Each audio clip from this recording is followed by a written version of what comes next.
reviewing of the petition for Adams Gellenbeck, and then we'll move into the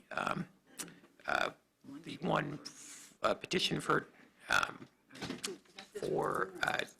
Jack Buck, Ryan Logan. So, first item on the agenda is the approval of the September 2nd, 2020 regular minutes. Mr. President, I move we approve the minutes as presented. Second. Okay, we have a motion and a second for that approval. Any further discussion? Hearing none, all in favor say aye. Aye. Those opposed? That passes. All right, Dollar General is up first.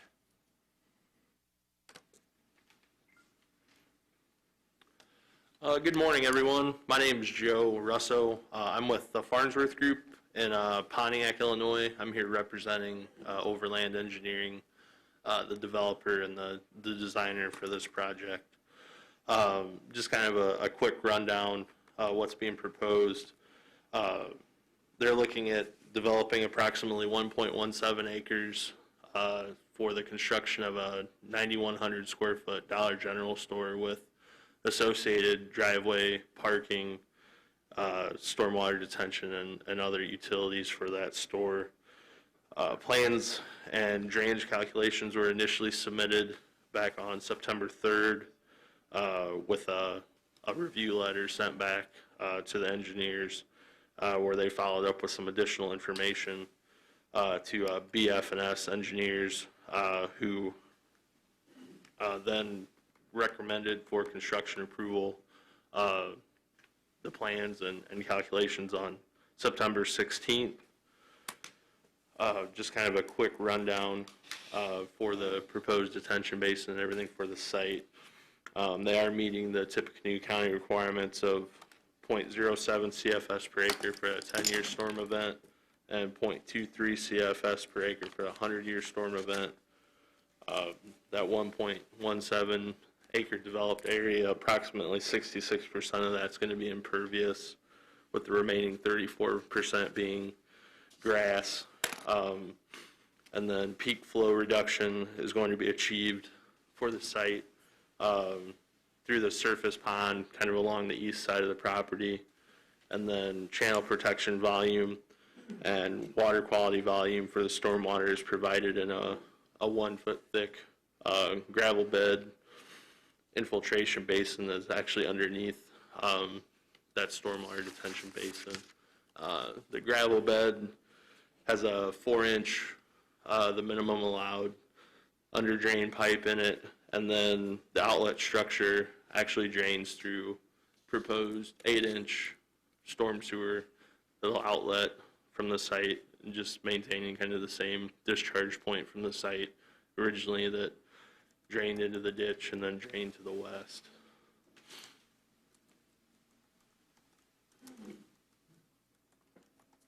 Okay. Thank you very much. Zach, do you have anything to add? Yeah, just real quickly, we are recommending construction approval as stated on the memo. This for reference is right across or immediately south of the Family Express on 300 North. The only comment I have in regards to the memo is to the applicant is if you haven't done so already, please make sure you follow through with our county highway department and get approval for any work within the road right away. Yeah, plans have been submitted. They're working on that. Okay. Kind of working along with the traffic study and stuff like that. So that's moving forward. Okay, thank you. Other than that, unless there's any questions, I would recommend approval, conditional approval as stated on the September 16th, 2020 review memo. Any questions from the board? No, sir. Mr. President, I would move for approval, construction approval for the project as outlined in the memo dated September 16th, 2020. Second. Is there anyone from the audience that would like to address this? Okay.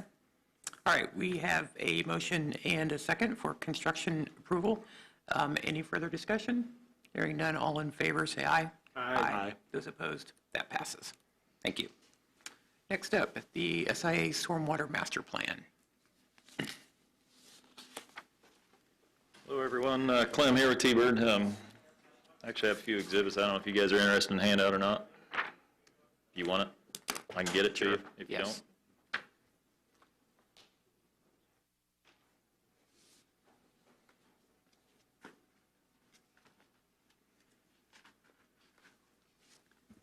So Clem here with T-Bird, representing Subaru on the project. I think everyone knows where it's at, out here on the east side of town. The overall property they own there is around 800 acres, a little bit over that. Around the perimeter of it, it's around 100 acres that is considered to be undeveloped in perpetuity.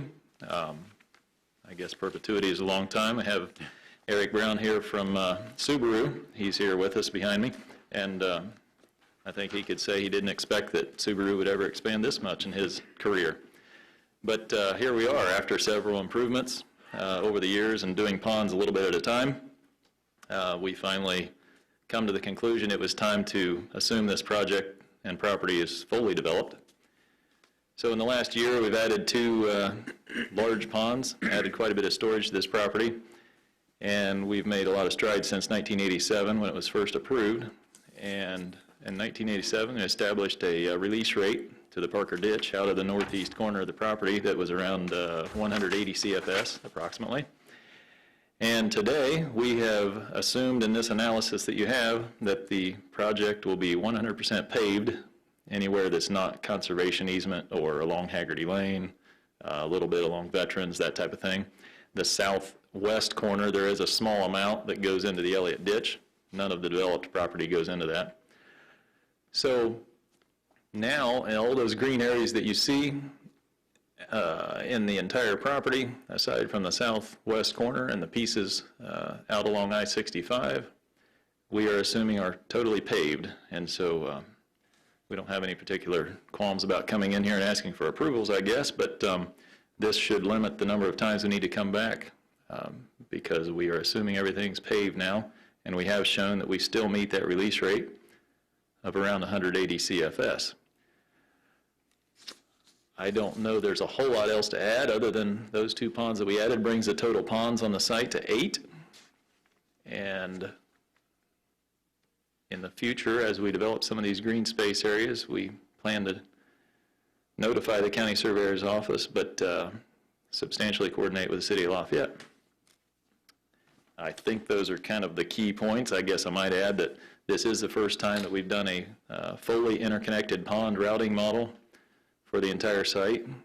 Everything in the past has been not interconnected in this form, and so we feel like we have the best answer from now until, well, I guess if we get into some of those green space areas on the fringes, we may have to come talk again. If there are any questions, I'd be happy to answer them, or if we can get Eric to answer the hard ones, we can do that too. But we'd ask for your approval of this fully developed master plan. I'll just ask a simple question, maybe, and maybe it's wrong or whatever. Okay, it's all paved, I get that, but what if a paved becomes a building? Does that change? Does not. Yeah, so we've accounted for that situation, yeah. Because knowing how they are, they're probably going to put some more buildings up out there. There's a good chance of that. Yes, I mean, I think that's an easy way to say it, but it just, okay. And they're just going to put a parking garage in for their own employees then, and that way they can do. Keep trying. I've been trying to get him to do that. All right, thank you. Zach, do you have anything to add? I would like to add a couple things. Just real quickly, Eric and other folks at SIA that I have personally worked with during my tenure as county surveyor, I want to thank the whole organization, and Eric, specifically you, have been a pleasure to work with, and many other folks there at SIA. But specifically, I want to say thank you on these master plans and the organization's willingness to keep these keep the master plan updated. And Eric, you and I have talked about this, but I want to highlight this for everyone to know. This is unbelievably helpful for myself as the county surveyor, the Drainage Board, when SIA comes and presents a project that they want to build 3 weeks ago, and we need to turn it around very quickly, which seems to be the business model, and I understand why. I just want to say thank you, because these documents not only help us, but I think if you haven't already found out, it helps internally also for planning purposes and locating new structures, so on and so forth. So I just want to say thank you. With that said, we have reviewed it. We are okay with it, and we're happy to recommend approval as stated on the September 30th, 2020 review memo. Okay. Questions from the board? No. Is there any public comment in regard to this request? Seeing none? Mr. President, I move that we approve the SIA Stormwater Master Plan presented from the Burke memo dated 9/30. Second? Okay, we have a motion and a second. Any further discussion? Hearing none, all in favor say aye. Aye. Those opposed? That passes. All right, the third project, Paramount Shores. Nice catch.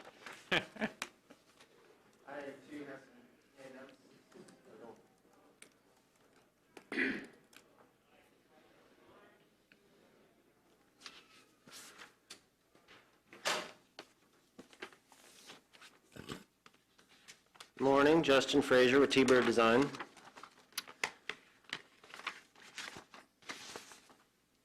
I'm here representing Jordan Custom Homes, our client, for a project that they're proposing is Paramount Shores subdivision. This project, the site's located on the north side of Genoa Drive there. It's between US 52, Paramount Drive, on the north side of Genoa, like I said. There's about, right now there's approximately 4 acres of undeveloped property there between Genoa Drive, and the subdivision to the north is Baywater Townhomes, multifamily. So right now there's about 4 acres of undeveloped property there. This project will take up about half of that. It's about 2 acres. And this project is proposed to be a 3-building multifamily subdivision. Currently, the site's, like I mentioned, it's undeveloped. It's kind of bounced back and forth on the zoning over the years, I think. It's been commercial, it's been multifamily. Currently, it is multifamily, and that's the proposed use, as I mentioned. The first sheet that I handed out there, Paramount Lakeshore subdivision was Paramount Drive, Genoa Drive, the strip center you see there on the south side of Genoa Drive, all that was built with Paramount Lakeshore subdivision. In addition to that, there was detention ponds, 3 of them, specifically. The one I've highlighted in blue is what's referred to as the east detention pond on that previous project. And although our site isn't within Paramount Lakeshore subdivision, that detention pond that's highlighted there was designed to accommodate the entire 4 acres that I referred to previously. So our proposed development, the detention for that is accommodated for in that east detention pond that's located on the south side of Genoa Drive. Similarly, the storm sewer that was designed within Genoa Drive is designed to accommodate development of that entire undeveloped area. So as I mentioned, the proposed development is going to be 3 apartment buildings. Each one of those is going to be 2 stories. Each one contains 16 units. In addition to the buildings themselves, there's going to be surface parking, there's going to be a driveway connection to Genoa Drive. That's going to be the kind of the impervious percentages of the project. Storm sewer has been designed on our project to collect runoff, and it delivers it to the storm sewer within Genoa Drive, which ultimately takes that stormwater runoff into that east detention pond that I mentioned. I guess, in addition to the storm sewer, one of the things I wanted to point out, because it's a little unique to this project, so in storm sewer or stormwater events, rainfall events that are in excess of what the storm sewer capacity is, we refer to that as emergency routing or overland routing. The majority of this site will drain through the site to Genoa Drive and then ultimately into that east detention pond. But there is a portion of this site. It just didn't lend itself well to that. It's the north, it's about a ½ acre on the north side of the project. And you'll see on the second exhibit, what we're proposing is an easement for emergency routing that goes across the adjoining property. That will allow emergency routing from our site, from that ½ acre, to go across the adjoining property into Genoa Drive, and then ultimately into the east detention pond.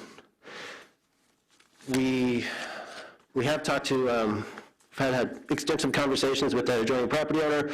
They're open to based on our verbal conversations, there's not, doesn't appear there's going to be any concerns with that easement, so, and I know it's a condition of this approval, so I wanted to point that out. It's a little different than normal projects, but the intent is, and the condition is, that before construction approval, there will be a recorded easement for that drainage, overflow drainage across that adjoining property, so. As I mentioned, stormwater detention is accounted for in the Paramount Lakeshore Detention Pond. Since that was designed and built early 2000s, it didn't accommodate stormwater quality, so we have put a water quality treatment unit in this project to meet the requirements of the drainage ordinance for water quality. Other than that, we've reviewed the conditions on the Burke memo issued on October 2nd. Don't have any issues with those, so we're asking for your conditional approval today. I'd be happy to answer any questions. All right. Thank you very much. Thank you. Zach? I do want to draw attention to item number 1 on the memo, and Justin did touch on it, but just real quickly, the applicant is to submit a copy of the signed and recorded drainage easement agreement and recorded replat of Paramount Lakeshore, so I just want to make sure that that's followed through. Other than that, I'm happy to answer any questions, but the Surveyor's Office is ready to recommend conditional approval as stated on October 2nd, 2020 review memo. Okay, questions from the board? Is there any public comment? Seeing none? Mr. President, I would move that we approve or grant conditional approval for the Paramount Shores subdivision as outlined in the Burke memo dated October 2nd, 2020. Second. Okay, we have a motion and a second. Any further discussion? All in favor, say aye. Aye. Those opposed? That passes. Thank you. Zach, we have some other business to... Yes. So we have a maintenance bond number 1083665 for Three Meadows subdivision, Section 1, Phase 2, from Atlas Excavation, and the amount of $10,998.70 from the Hanover Insurance Company. I would recommend approval as presented. So move. Second. All in favor, say aye.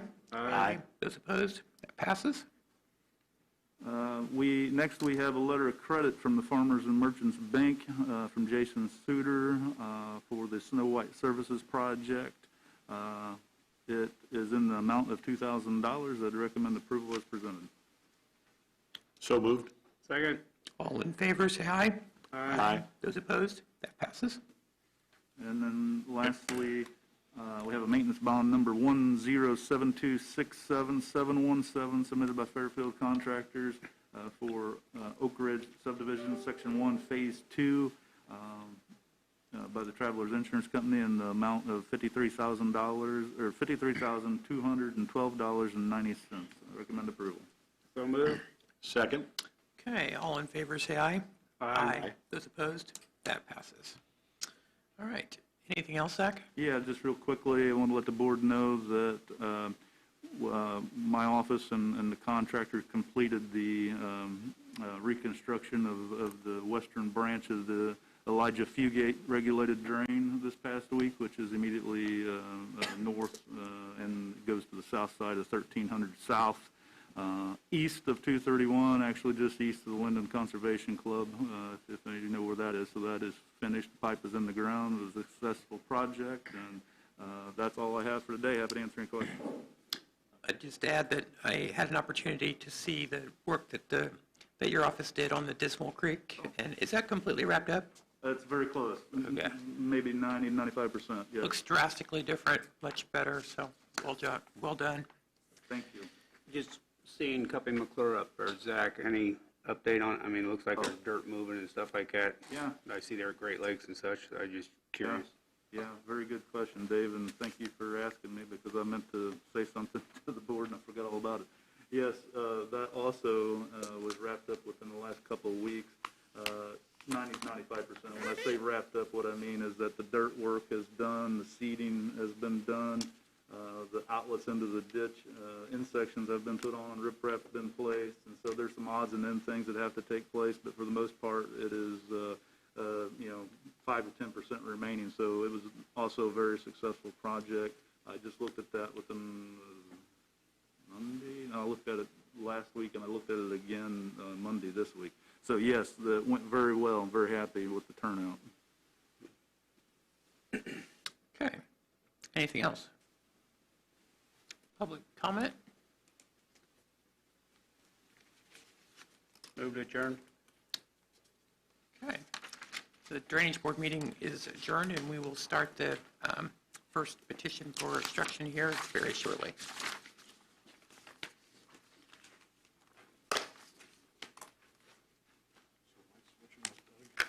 That's what they were asking for. I can walk the hall, but it's going to be full of people. Doug, are you I'd say you're good. What's that? Oh, yeah, I forgot. Got my marching orders. His slide bag, I didn't know if he wanted to see it No, or I keep haven't. for his records or not. If he wanted to, you never gave him anything. I did. He pushed it back to me. Oh, okay. All right. I wanted to make him feel like he's part of us. I tried. He didn't want it.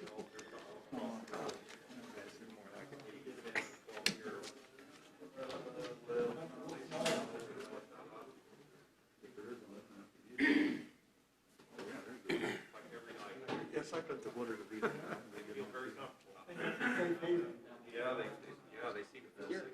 How old? Yeah. Like that. Can't miss it. You're almost feeling it. That's what's sad. What's that? You're almost feeling it. Yeah. These are the white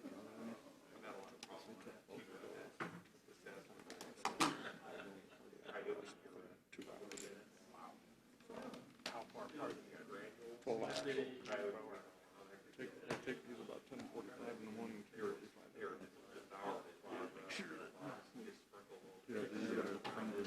that's the one. I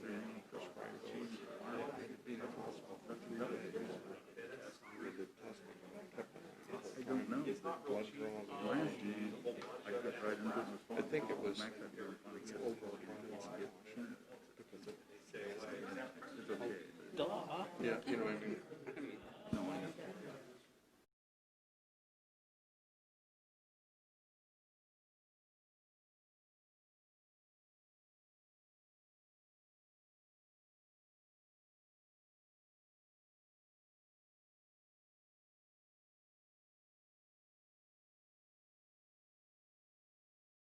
Again, this is the petition from between Todd and Jill Adams and William and Joyce Gellenbeck. And I'm going to turn it over to Zach for a quick review of where we left this at our last meeting. Very well. Bear with me just a moment. I'm going to pull up some files here, and then I'll give a kind of a summary.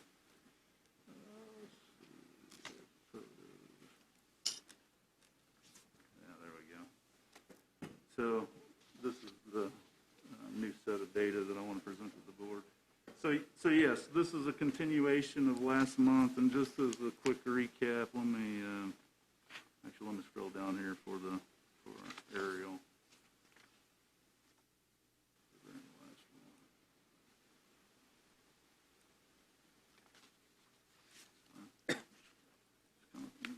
Slow for some reason.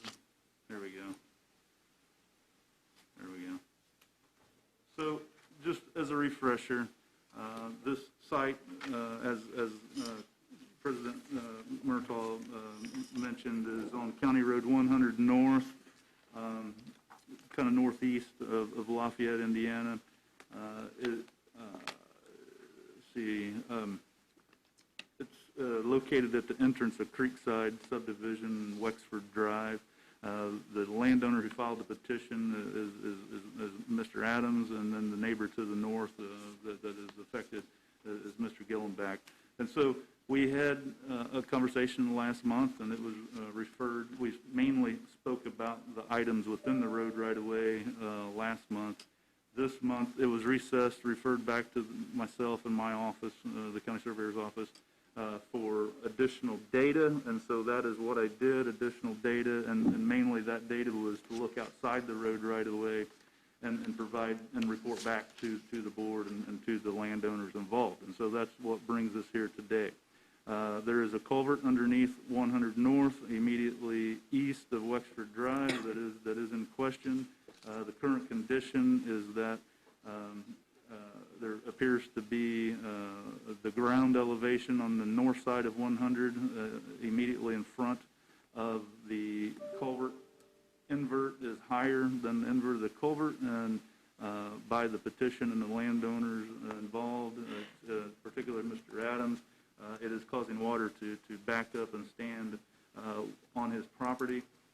So here's what I found out from last month. I went ahead and pulled all the information, the design information, such as the construction plans, as-built plans, drainage report, so on and so forth for Creekside subdivision. I have reviewed those. I will go into that in just a moment. We also, when I say we, myself and my staff, my field crew particularly, went to sent notification to the landowners again, and we went out and took topographic survey data, particularly on Mr. Gillenback's property, and we'll come back to this aerial photography that I'm showing here currently. But I want to start with Creekside, so we'll work from the upstream end to the downstream end, okay? So the upstream end is south of 100, and so that's where we'll start. So I'll go back to the beginning here. Here's our index we created. Generally speaking, I looked at, so we're starting with Creekside, as I mentioned, the upstream end of this drainage concern. And what I found was that there's 3 sub-basins. If we look at the 30,000-foot view of Creekside subdivision, or the property that is now Creekside subdivision, and its pre-developed condition, there's basically 3 sub-basins within that. And I won't go into a lot of detail on them, but generally speaking, one of them, and I don't have them marked on this aerial, or this exhibit, but generally speaking, one of the sub-basins discharged directly into the Wildcat, and most of it's in the floodplain. And then the third sub-basin, which is basically I'll kind of highlight this. So the first sub-basin is generally the fringes around the Wildcat, okay? It discharges directly into the Wildcat, still did then, still does today.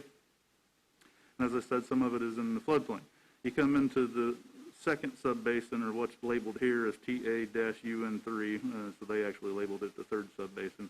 But this sub-basin is 45.5 acres or so, and it discharged then and today out to the northwest along this general route, as I'm describing with the red pointer, up to the County Road 100. There's another culvert here that went through and then on to the Wildcat. The sub-basin of interest that concerns us and is tributary to the culvert in question is the one that I have highlighted in pink. That is TA-UN1, or sub-basin 1, in the undeveloped condition. And so it was 7.36 acres. If we move on, and I don't want to drag on and on and on over this stuff, but I'm just trying to point it out for the record.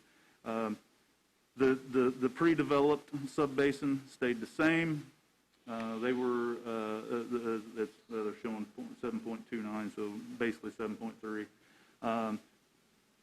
So that's the pre and the post-developed condition. Here's the methodology that they used to describe their drainage analysis, and I can go into detail on that if we need to, but here's really cutting to the chase. Down at the bottom is the numbers that we really want to draw attention to, and what this basically is saying. In the 100-year storm event, the pre-developed condition in that 7.3 acre sub-basin, you had 9.4 cubic feet per second going to the culvert, and then the post-developed in the same sub-basin, you have 2.4 cubic feet per second going to the culvert, which, as I stated last month, my anticipation would be to see the amount of water going to that culvert greatly reduced, and there it is in the drainage report itself, basically more than 2/3 reduced.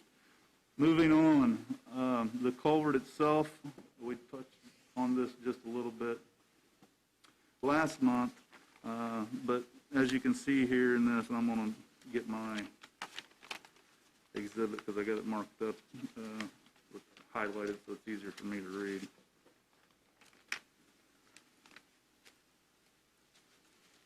But basically, there was an existing culvert at this location before the project was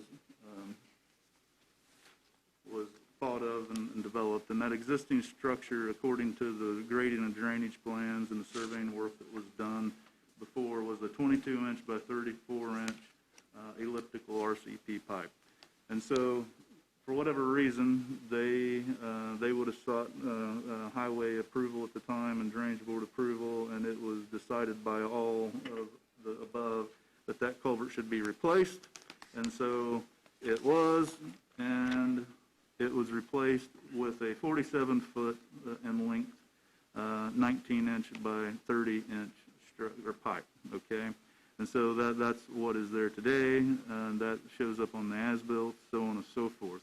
The invert elevation, according to the as-built plans, is on the downstream end, or the north end, is 569.02, and on the upstream end, invert, which would be the south side of 100, would be 569.4. So generally speaking, it's about a 8/10 of a foot per 100 foot of fall in the pipe. And ironically, once we get to it's not ironically, it matches with the natural grade, which is what I would anticipate.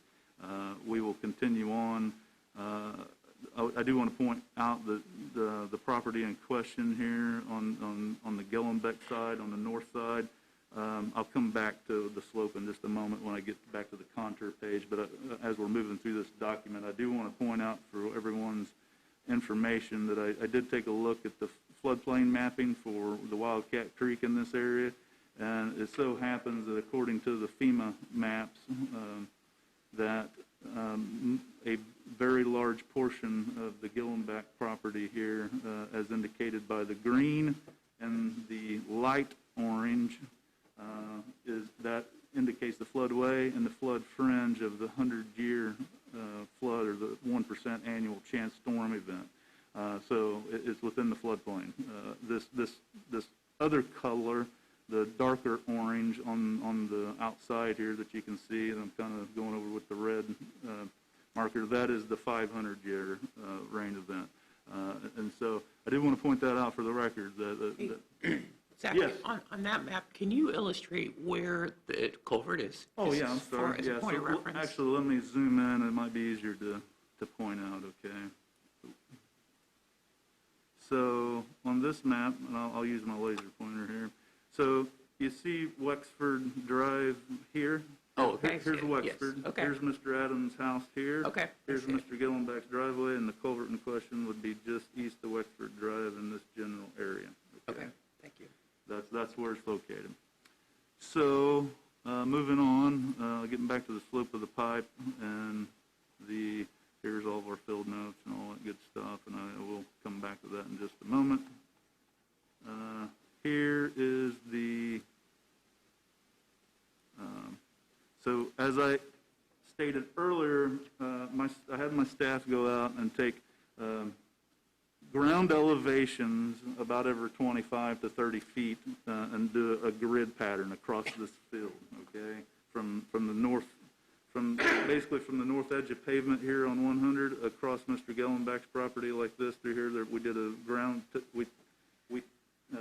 took ground elevations in a grid pattern all the way across there. We used that data to generate the 1-foot contour information that you see here in this exhibit. We also compared that with our 2-foot contour mapping that's available to the county, and we also generated contours based off of the 2018 state LIDAR data that we have access to, and it all matches up, okay? So I want to make sure there was no discrepancy between any of that data, because if something's wrong, I would see it by comparing the data sets. I did not find any error at all, matches up and is consistent between the data sets. So, with that said, what did I find out? Basically, what I found out is from the north side of 100 North, we got a 570 foot elevation, and over here along this to the northwest, following the natural slope of the ground, get to the tree line that we discussed in the last meeting, we have an elevation of 564, which is a grand total of 6 feet of fall between the culvert and the wood line. And so that is of importance, and if you crunch the math on that natural slope of the ground, that's basically 0.8 of a foot per 100 foot. Which is consistent with what's in the pipe and would make sense to me because they dug it out and laid it on the same grade as the natural slope. That is it in a nutshell. Here's the field notes. One of the things I want to draw attention to, I'm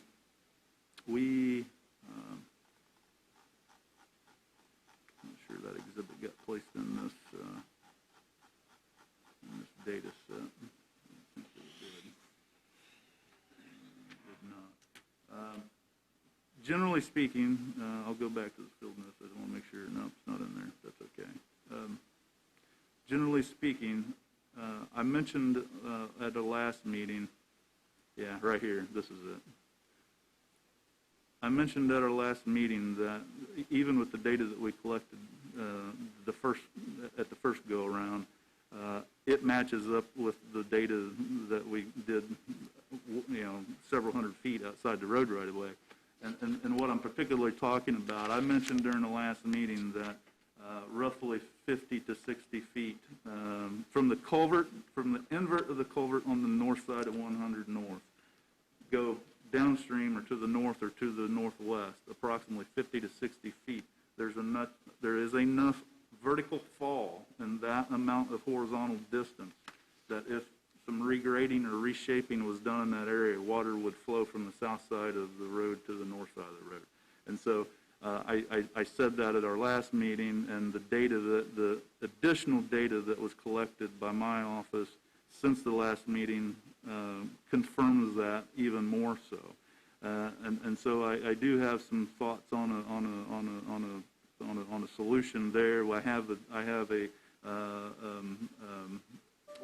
basically a flat bottom swell with 8-to-1 side slopes would be good enough to mow through, flat enough to mow through. It would stabilize. It would let the water sheet flow and not in a concentrated flow. I'm happy to present that to the board, but I'll open it up to questions. That's the data, and so I'm happy to answer any questions from the board or anyone.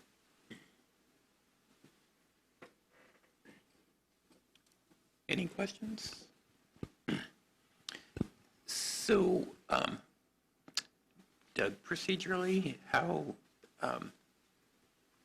Well, you might, I don't know if the petitioner or respondent have any additional items to add. The surveyor has indicated a possible technical solution. If that's, agreeable to the parties and you can figure out a way to pay for it, maybe you don't go through with this formal process. If you do want to go through with the formal process, then you've got to make your determinations, whether this is a natural water course, whether it was blocked, if it was blocked, whether it was blocked intentionally, and if removing the blockage would improve the petitioner's situation without unduly harming the respondent. So you'd have to go through all that. Generally speaking, if everybody can just agree to a solution, that's going to be better than your legal orders, but that's the process. so does the petitioner or the respondent have questions in regard to what was proposed? Yeah, my name's William Gillenbeck, and I live at 6330 East. And the problem with digging a swell in there is pretty much all you're doing is diverting that water out in my pasture. It's just going to run through my pasture is what it's going to do. Eventually, it would make its way to the low-lying area, the swamp. But then all the debris and stuff that would come with it would just disperse out into my property. So for me, the only real solution would be a tile.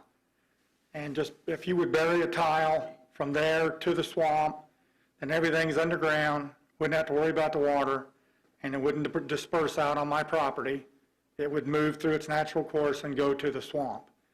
That's about the only thing I would even agree with, because the swell, I don't like the swell, digging a swell. For one thing, you're actually changing the shape of my property to make this work, because we wouldn't be here if somebody did their job 20 years ago, because this was brought up 20 years ago that this was not going to drain. And the answer I got was they know what they're doing. So here we are.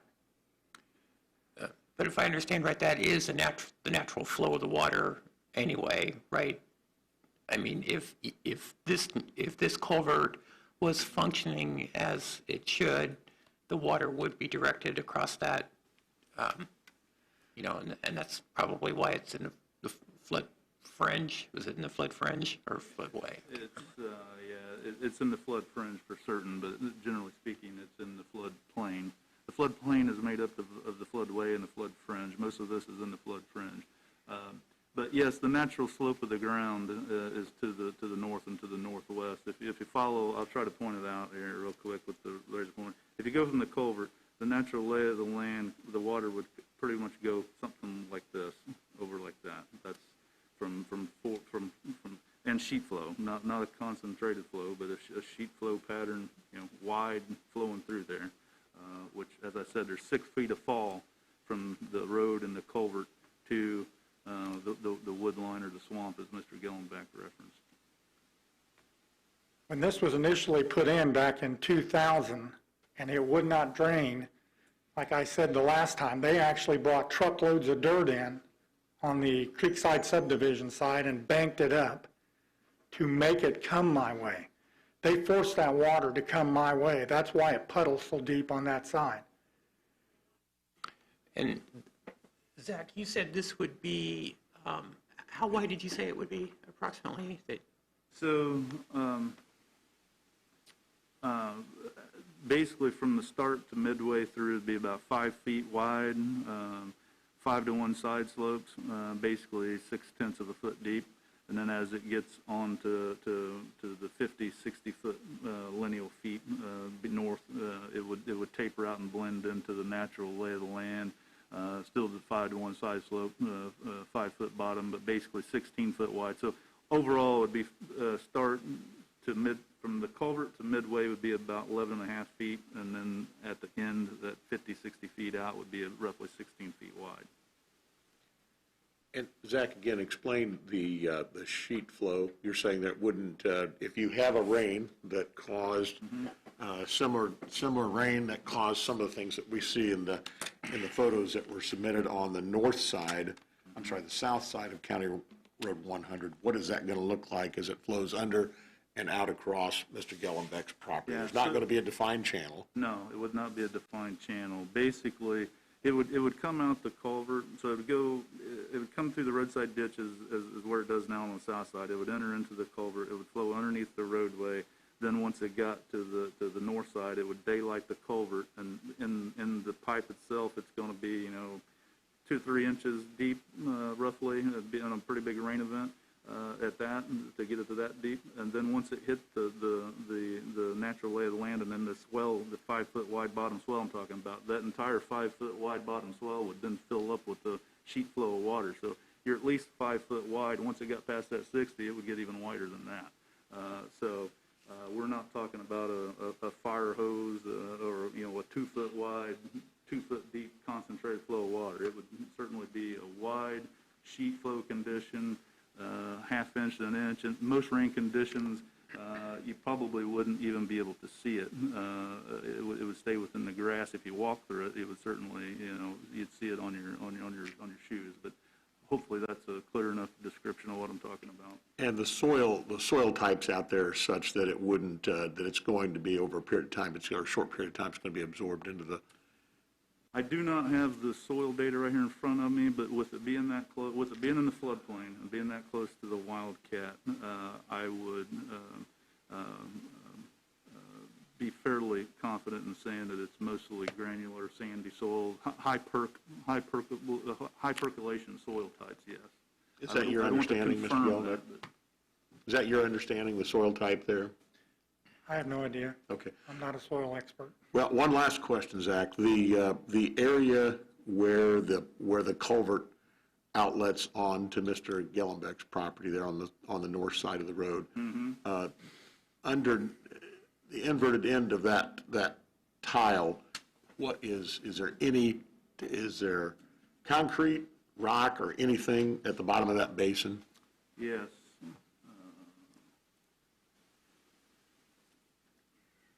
I think I have the photos right here. In this photo, you can see, this is the north side of 100 North, looking northwest across Mr. Gellenbeck's property. This is be the downstream end of the culvert. Here's the culvert here in the photograph. Right.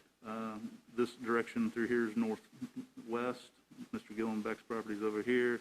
This is the end section of the pipe that flares out here, and as you can see, there's in this photo, there's landscaping brick in here that aligns that corner, or that rim. But nothing put in there to stop erosion as part of the original project? Not It's to just- my it's knowledge, just dirt. no. It does not show up on the plans, and there's nothing physical in the field today that would demonstrate that, no. Hey, can you go back to the last photo that you showed again? Sure. That area that's mowed on the other side of that mowed line, that's still Mr. Gellenbeck's property, right? Here? Yeah, Yes, right. it is. Okay. And I had a comment to add. I'm Todd Adams, the owner at 903 Wexford. There's a lot of discussion on the culvert and the design intent of that. If I may bring this up. This is an email from back in 2002. That was attached to the original drainage report, a couple hundred-page report that Mr. Beasley's office forwarded to me. And I think provides some pretty good insights as to the reasons for the culvert change. If I may, I make a simple correction, I think, or a slight correction to Mr. Beasley's comments.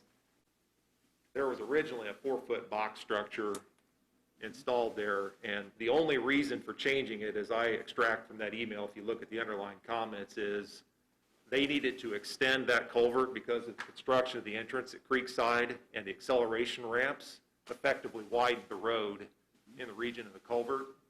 And because that 4-foot box structure was a non-standard design, they just determined it's going to be easier to rip this thing out and replace it with a standard structure than it is to try to cobble up a Frankenstein design to extend it. So it appears to me that that was focused solely on the extension rather than a drainage element.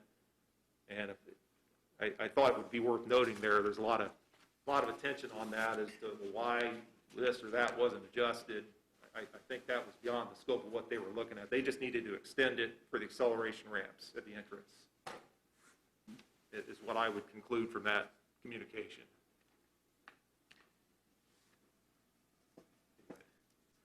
Thank you. So the solution that was mentioned, I mean, we could, our highway department could contract with somebody to do that if, Mr. Gillen, we would need a right of entry onto your property to do so. But that is something that wouldn't cost either party essentially anything. Otherwise, we have to go with, because obviously there's, there is an obstruction right now. The obstruction's been moved.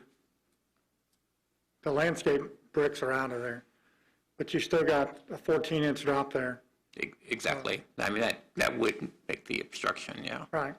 So, But, we don't, obviously we have no idea if it was done intentionally or not intentionally, that's so, if you're not willing to consider that solution, well, I mean, if you do that, pretty much what's going to happen is I'm going to get all the water. Then I'm flooded. well, I mean, but that's the natural flow of the water. It's not the natural flow of the water. You're forcing it my way. The natural flow would have been to keep it to the south side. That's the natural flow. I mean, when they brought in truckloads of dirt, they changed the natural flow. They forced it our way. That's what puddled it up on that side. If it was a natural flow, it would have a valley or a natural flow of where the water goes. So there is no natural flow there. Well, I would refer to Zach on that, but I mean, I thought the contour shows that that is truly the natural flow. Yeah, the data doesn't support that, Mr. Gillenbeck. The data shows that there was a culvert there before, and the natural lay of the land slopes from the south to the northwest. So with the natural flow, why is there a 14-inch rise on my side? If there was a natural flow, then it would have kept that washed out. I have a culvert that goes through, or a ditch that goes through my property back further. It's 8 foot wide and 6 foot deep, and that cuts right through the center of my property. That's a natural flow. The water runs through that all the time. So Where, can you describe to me where that's located? it's back about halfway through my property. So outside of this imagery? Oh, yeah. Yeah, It's okay, back further. So yeah. further north than It's where we're back by the looking? tree line, right on the tree line. Okay, so that's a difference. Yeah, it's a whole different one. drainage system. But it's a natural flow, and there's a huge ditch there that over time has dug out. Now, I agree, that's a natural flow. You're talking about a concentrated flow, right? Yeah, A defined channel and concentrated yes. flow? Yeah. which for me, a natural waterway would cut a natural channel through there. I don't know if that's necessarily true as far as the drainage code is concerned. And I had a copy of the drainage code and can't seem to find it right at the moment. But I wanted to read off. Here it is. Here it is. I found it. Yep. I had it marked and everything. Just so we're clear on what the Indiana Drainage Code 36-9-27.4-3 defines natural surface water course, okay? It says, as used in this chapter, natural surface water course means an area of the surface of the ground over which water from falling rain or melting snow occasionally and temporarily flows in a definable direction and or channel. So that's how the code defines it, for whatever that's worth. I just wanted to state that for the record. But I guess what I'm saying is that I do agree with what you're talking about, and I haven't seen the area you're describing, but there is a flow category number 1 and a flow category number 2. And flow category number 1 would be what you're describing as in water concentrated in a definable channel and moving downstream, and then you have a category B where you have a natural slope of the ground falling in a direction, and the water sheet flows across that ground and not in a definable channel. This situation that we're looking at today, I would categorize in the second category as in natural slope of the ground. Water is going to sheet flow that direction, not in a concentrated, defined channel. So that's the distinguishing factors I'm trying to outline, I guess, if you will, for whatever that's worth. If this was flowing naturally my way, then we wouldn't have a 14-inch rise on my side.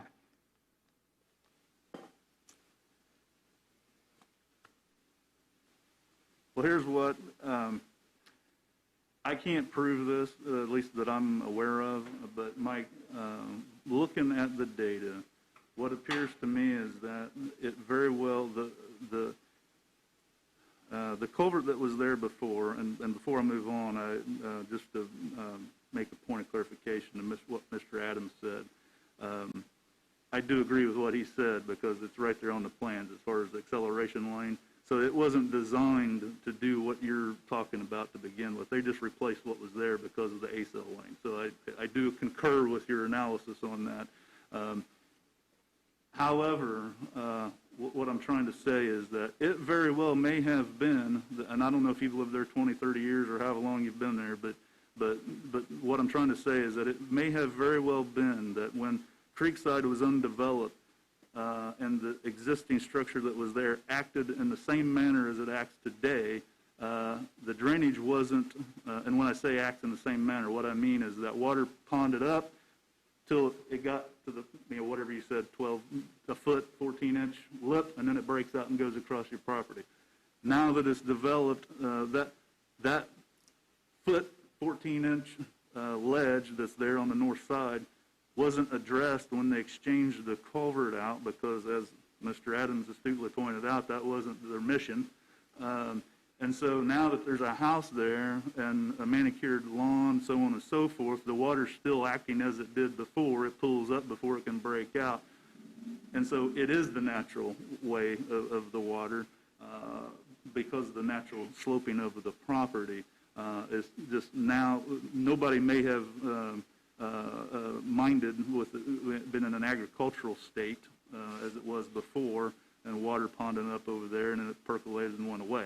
So I don't know that that's the case, but the data that I have and situations that I've seen historically would kind of point to that. So I don't have a crystal ball and don't have a time machine. I can't go back and see that, but that's what it looks like to me. Before they put the culvert in, it never puddled on the south side. That elevation was high enough that it would run across naturally in the old tile. So when they did all that work over there, when they put the new tile in, they actually dug it down deeper to be able to get that tile in, and that's what caused the puddling. So you're saying the water did flow through there before? Flowed through there before just fine, never puddled at all. So they dug that side out, because when they put the new tile in, they had to get to the bottom of that tile. But your own admission, you just said the water did historically flow across. The water did flow across there, yes, it flowed across there just fine, but it never puddled, and it just dispersed out on me just fine, yes. So what I'm hearing then is if Mr. Gellenbeck allowed us to work with contractor to go in and cut that swale, it would be flowing again as it did before. Exactly. But then you would cut my property to make it do that. You would change the side of my property to make it run. I've got a neighbor to the west of me that swamp that this runs into also affects him. So.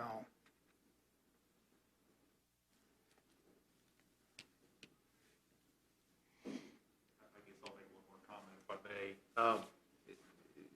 I realize none of us were here, and it doesn't sound like we've got any official records of what it looked like, but doesn't it seem like this is reasonable of an explanation that box structure that was there for 60, 70, 80, 100 years, who knows how long time, I'm guessing, that when it was originally put in, it had a path to continue to drain, but over time it's deteriorated with silt or other buildup that has resulted in the condition that we have now. I mean, I'm guessing that thing was there probably long before everybody in this room was born.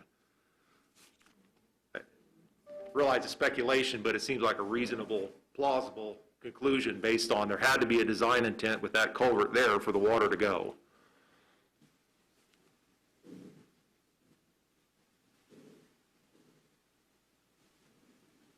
It seems pretty obvious to me that we're dealing with a well-defined area on the south side of the road that is pooling, and if it is released to the north side of the road into a larger area, it's not like we're going to have all of that acreage impacted by that. I don't mean to oversimplify, but again, you're talking about, as you described, sheet runoff, and we've proposed that. It sounds like we're proposing that as a solution, but it doesn't move forward without property owners agreeing to it, at least that solution. It doesn't move forward without an agreement under this petition process. I mean, there's probably regulated drain construction proceedings that could happen that could, you've got some authority under different rules, but I mean, I don't know that that's on the table at the moment, but yeah, you're right. Under this obstruction hearing in front of you, it doesn't move forward without everybody's agreement.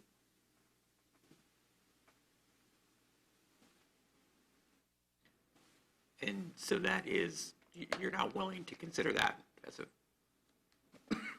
If I would consider anything, it would have to be on paper. It would have to show exactly what we're going to do,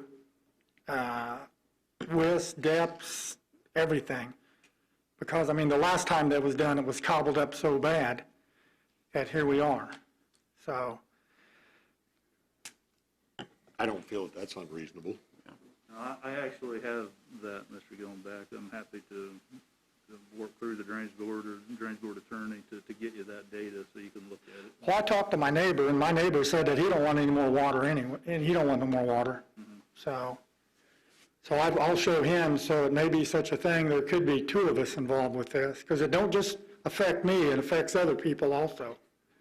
So, Was that water going into the swamp? Do you have any idea? it does go into the Before they swamp. built the, I mean, so was your, I don't know that it matters necessarily, but was your neighbor getting this much water before they built the subdivision, and then he got less when they built it, because now they dug it down? Well, you know, and I don't know, because last year or the year before, we had more water than we've ever had, and that's kind of what brought this up, I think, because there was water puddled in there all the time. When the water comes across on my side, it would actually go to the east, and it would drain to the east and go toward my driveway, and it would actually run down my driveway. My driveway looked like a creek where it would run down my driveway, and then eventually it would move to the west into the field and then eventually go across the field. Well, I got some driveway stone and built my driveway up some, and that fixed that problem. Was that during the heavy rains last year, or was that before the subdivision? I kind of. No, that was well after the subdivision. The subdivision was put in 2000. That's when they started putting that in. So the buildup on the driveway would have further exacerbated the amount of water collecting on the north side of the road then? Not really, no, because it has already dispersed out into me, and it's moving, so that wouldn't affect that at all.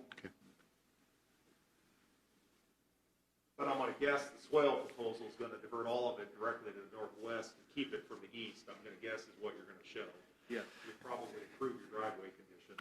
So I know that the cost is higher, but if we would actually put a tile in and carry it underground, then it's all underground and I don't have to worry about it. The water don't disperse out on me. It just goes to the swamp and disperses into the swamp, which is where it's heading anyway. Yeah, that cost is significantly higher. Yeah, I know. I mean, it'd be, if you're willing to carry that cost. No, I mean, because I didn't mess this up. Okay. I mean, I had nothing to do with messing this up. Yeah, that would be thousands and thousands Yes. of dollars, yeah. We actually did have a quote on that. It was $5,800, so, to do that. Where the swell was like $2,400. Well, if you want to, would we actually just recess this again until, Yeah, I mean, recess it again and get them the information. If you can work it out by agreement, that's just going to be better. If you just can't, because the landowner doesn't agree, then you got to make a final decision on this. okay. All right, So you need a motion to recess it to our next meeting? Yeah, I mean, are we thinking 1 month, or are we thinking 2 months to get things sorted? Or If that question was directed at me, I think we can have something. We have the data put together right now. We just need to polish it up and put it in a presentable format, I guess, if you will.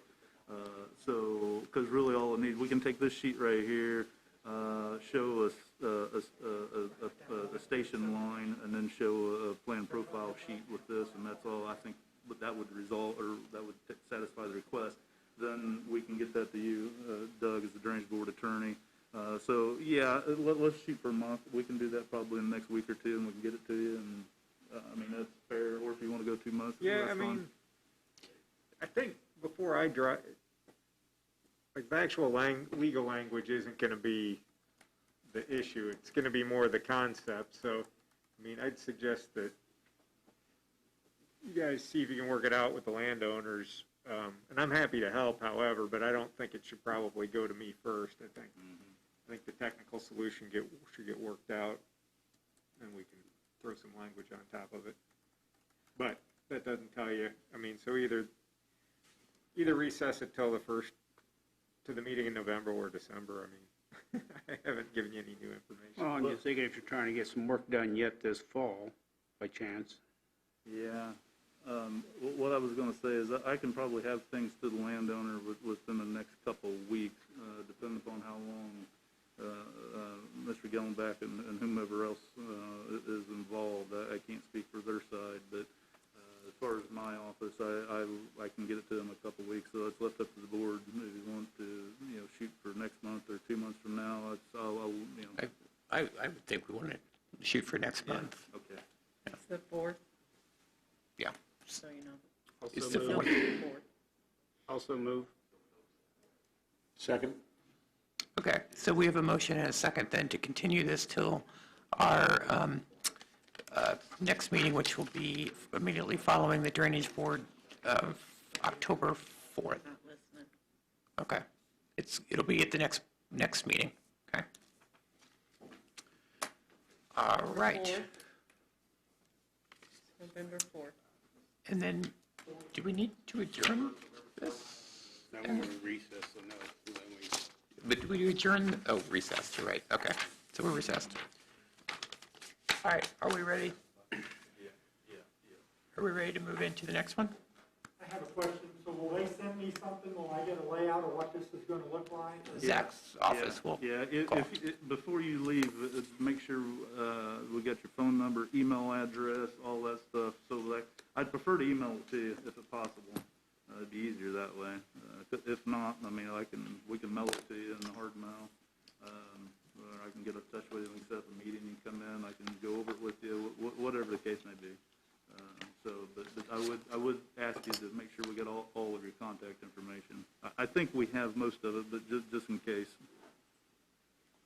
Okay, There's a paper over here. thank you very much. We will move forth with the next petition. And Zach, when you're ready, I'll ask for a little bit of background. Yeah, I'm sorry. Give me just a minute. Okay. Make some notes on the one we just finished.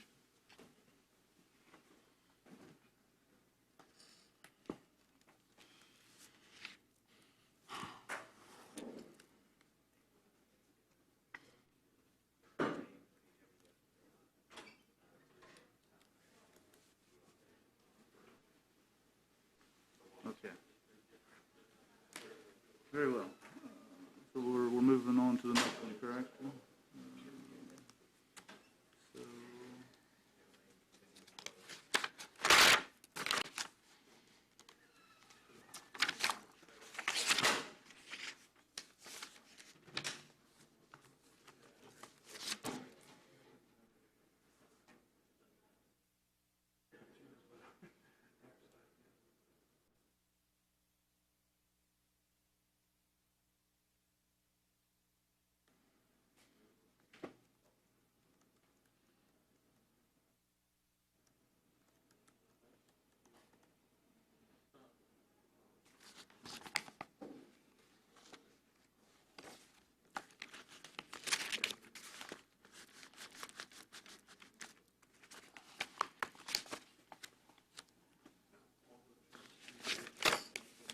okay.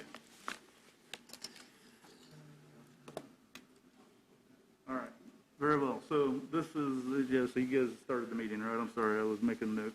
Yep. Right? Yeah, exactly, So- yes. okay, Yeah, I'm go sorry. ahead.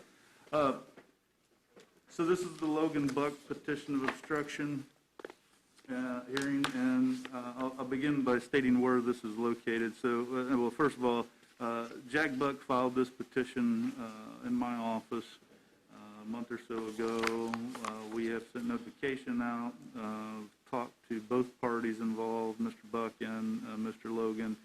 Myself and my staff have researched this. We've taken field data, topographic data, generated contours, looked at the LiDAR data, generated contours from LiDAR data, so on and so forth. As you can see in this aerial, let me point out by stating, this is in the county. We're geographically located west of Tip East Middle School on County Road 300 North. Approximately, I don't know, a mile or so, 3/4 of a mile, mile and a quarter, somewhere in that neighborhood. On the north side of County Road 300 North, there is the Logan residence is outlined here. I'm going over it with the laser pointer in red. Down the bottom south central portion, it's got Logan on the property. The Buck land is property. As you can see in the photograph or the exhibit, I've drawn blue arrows leading to the south-southeast, following the natural slope of the land. The contours you'll see are here and shows the direction and flow path of the water. This is also a sheet flow condition. If we get enough water, I'm sure it does eventually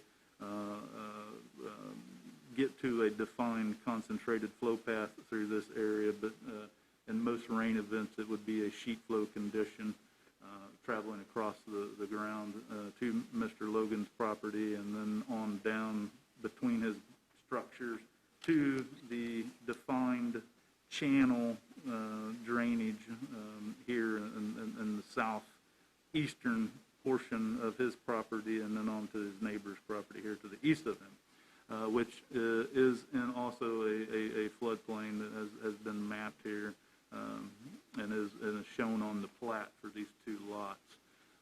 So with that stated, keep moving here. I do want to point out to the board that there is, after I showed the flow path to come into the property line, there is right at 15.5 acres of upstream drainage area that comes to this location. That partly on Mr. Buck's property or the Buck family property, and then also the adjoining property, which is also a tillable farm tract to the west of Mr. Buck. And I'm sorry I don't have the name readily available for that tract. But there is 15.5 acres coming to the location. And so what is the obstruction? The obstruction, let's see here, and I have some photos, and I'll get to that in just, actually, let's look at the photos and I'll come back to this. Let me find them. They're here. Let me find the start of them. Here's probably the best ones. So you can start to see, so here we go. So you can see whether it's compost, manure, debris, straw, dirt, whatever. I think it's a combination of miscellaneous, and I would let Mr. Logan speak to exactly what material is in this berm. But as you can see, this is along the north property line as I described before. These are photos taken, I believe, by the Buck family and submitted when the petition was filed in my office.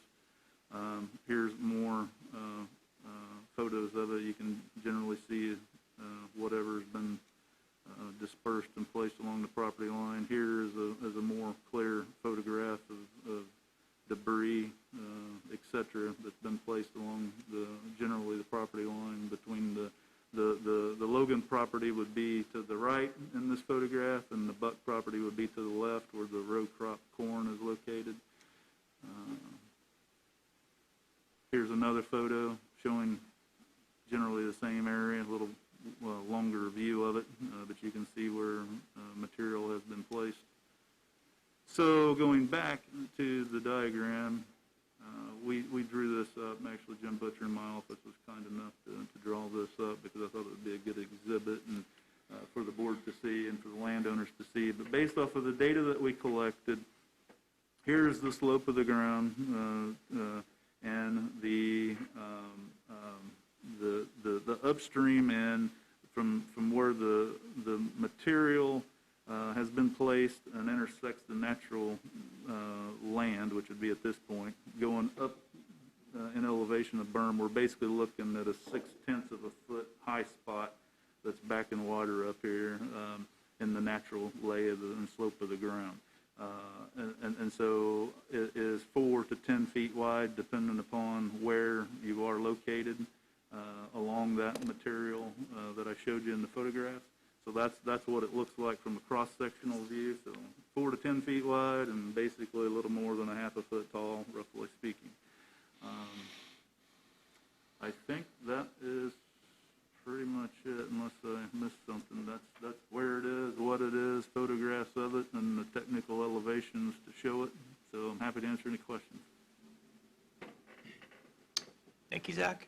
Would the petitioner like to speak?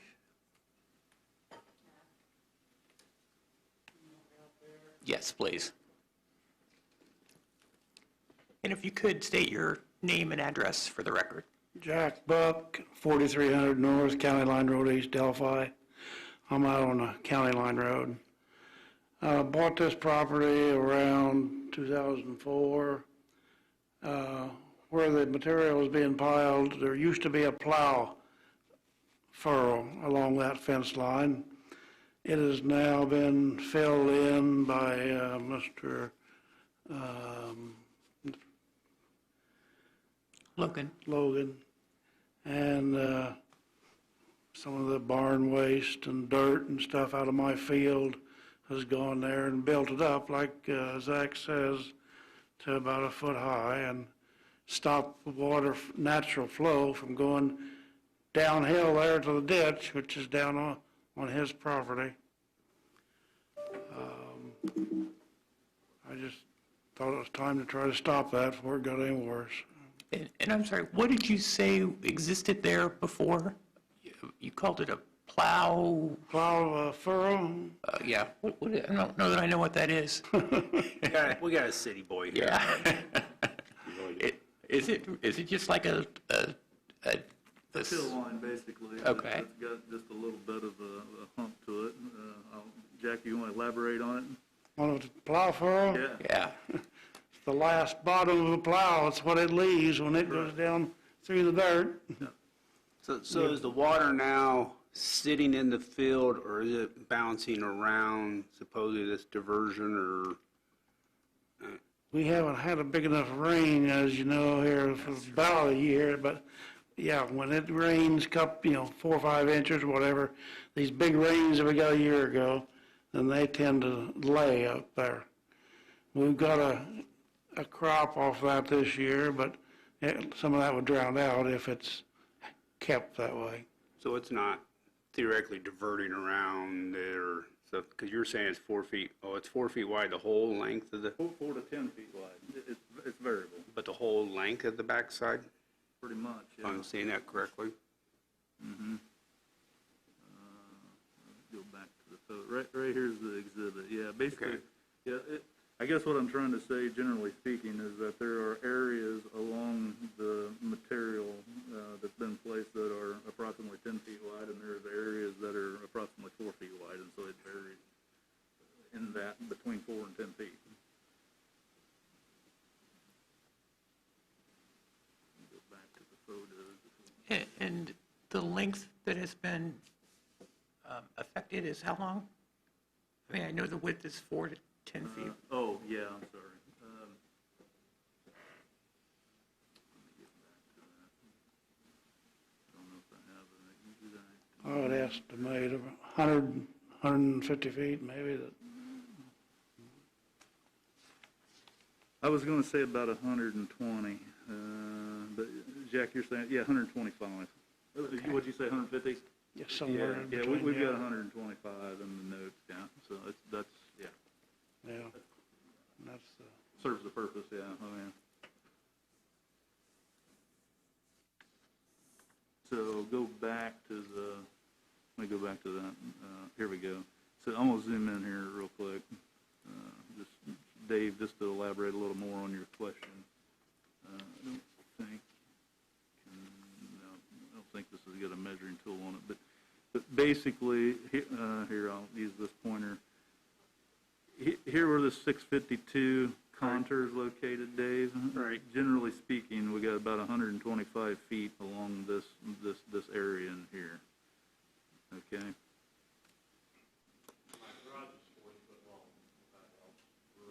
Yeah, is this one here your garage? Yeah, okay, yeah, so it's 40 foot here, so it's, yeah, that's what I was saying, from about here to here, so. And that's your house that's there on the, give my direction, east side of that lot? What's that? This is your house here, right, Ryan? My house, and then basically where the water flows is into the barn. Yeah, right, this Which is direction. the barns, there's to the east side of the building, okay. This one is the barn I think he's referring to. Right. Okay. Does the respondent care to? Okay.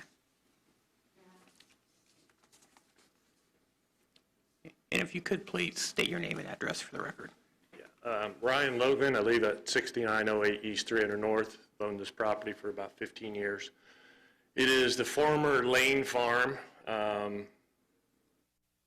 which is now the Lane subdivision. It's been divided into 3 parcels. My house that I live in was built by the grandfather of Dean Lane, who broke this up and is like '07. So this was a working farm for close to 100 years, and things were done in a way to protect these buildings.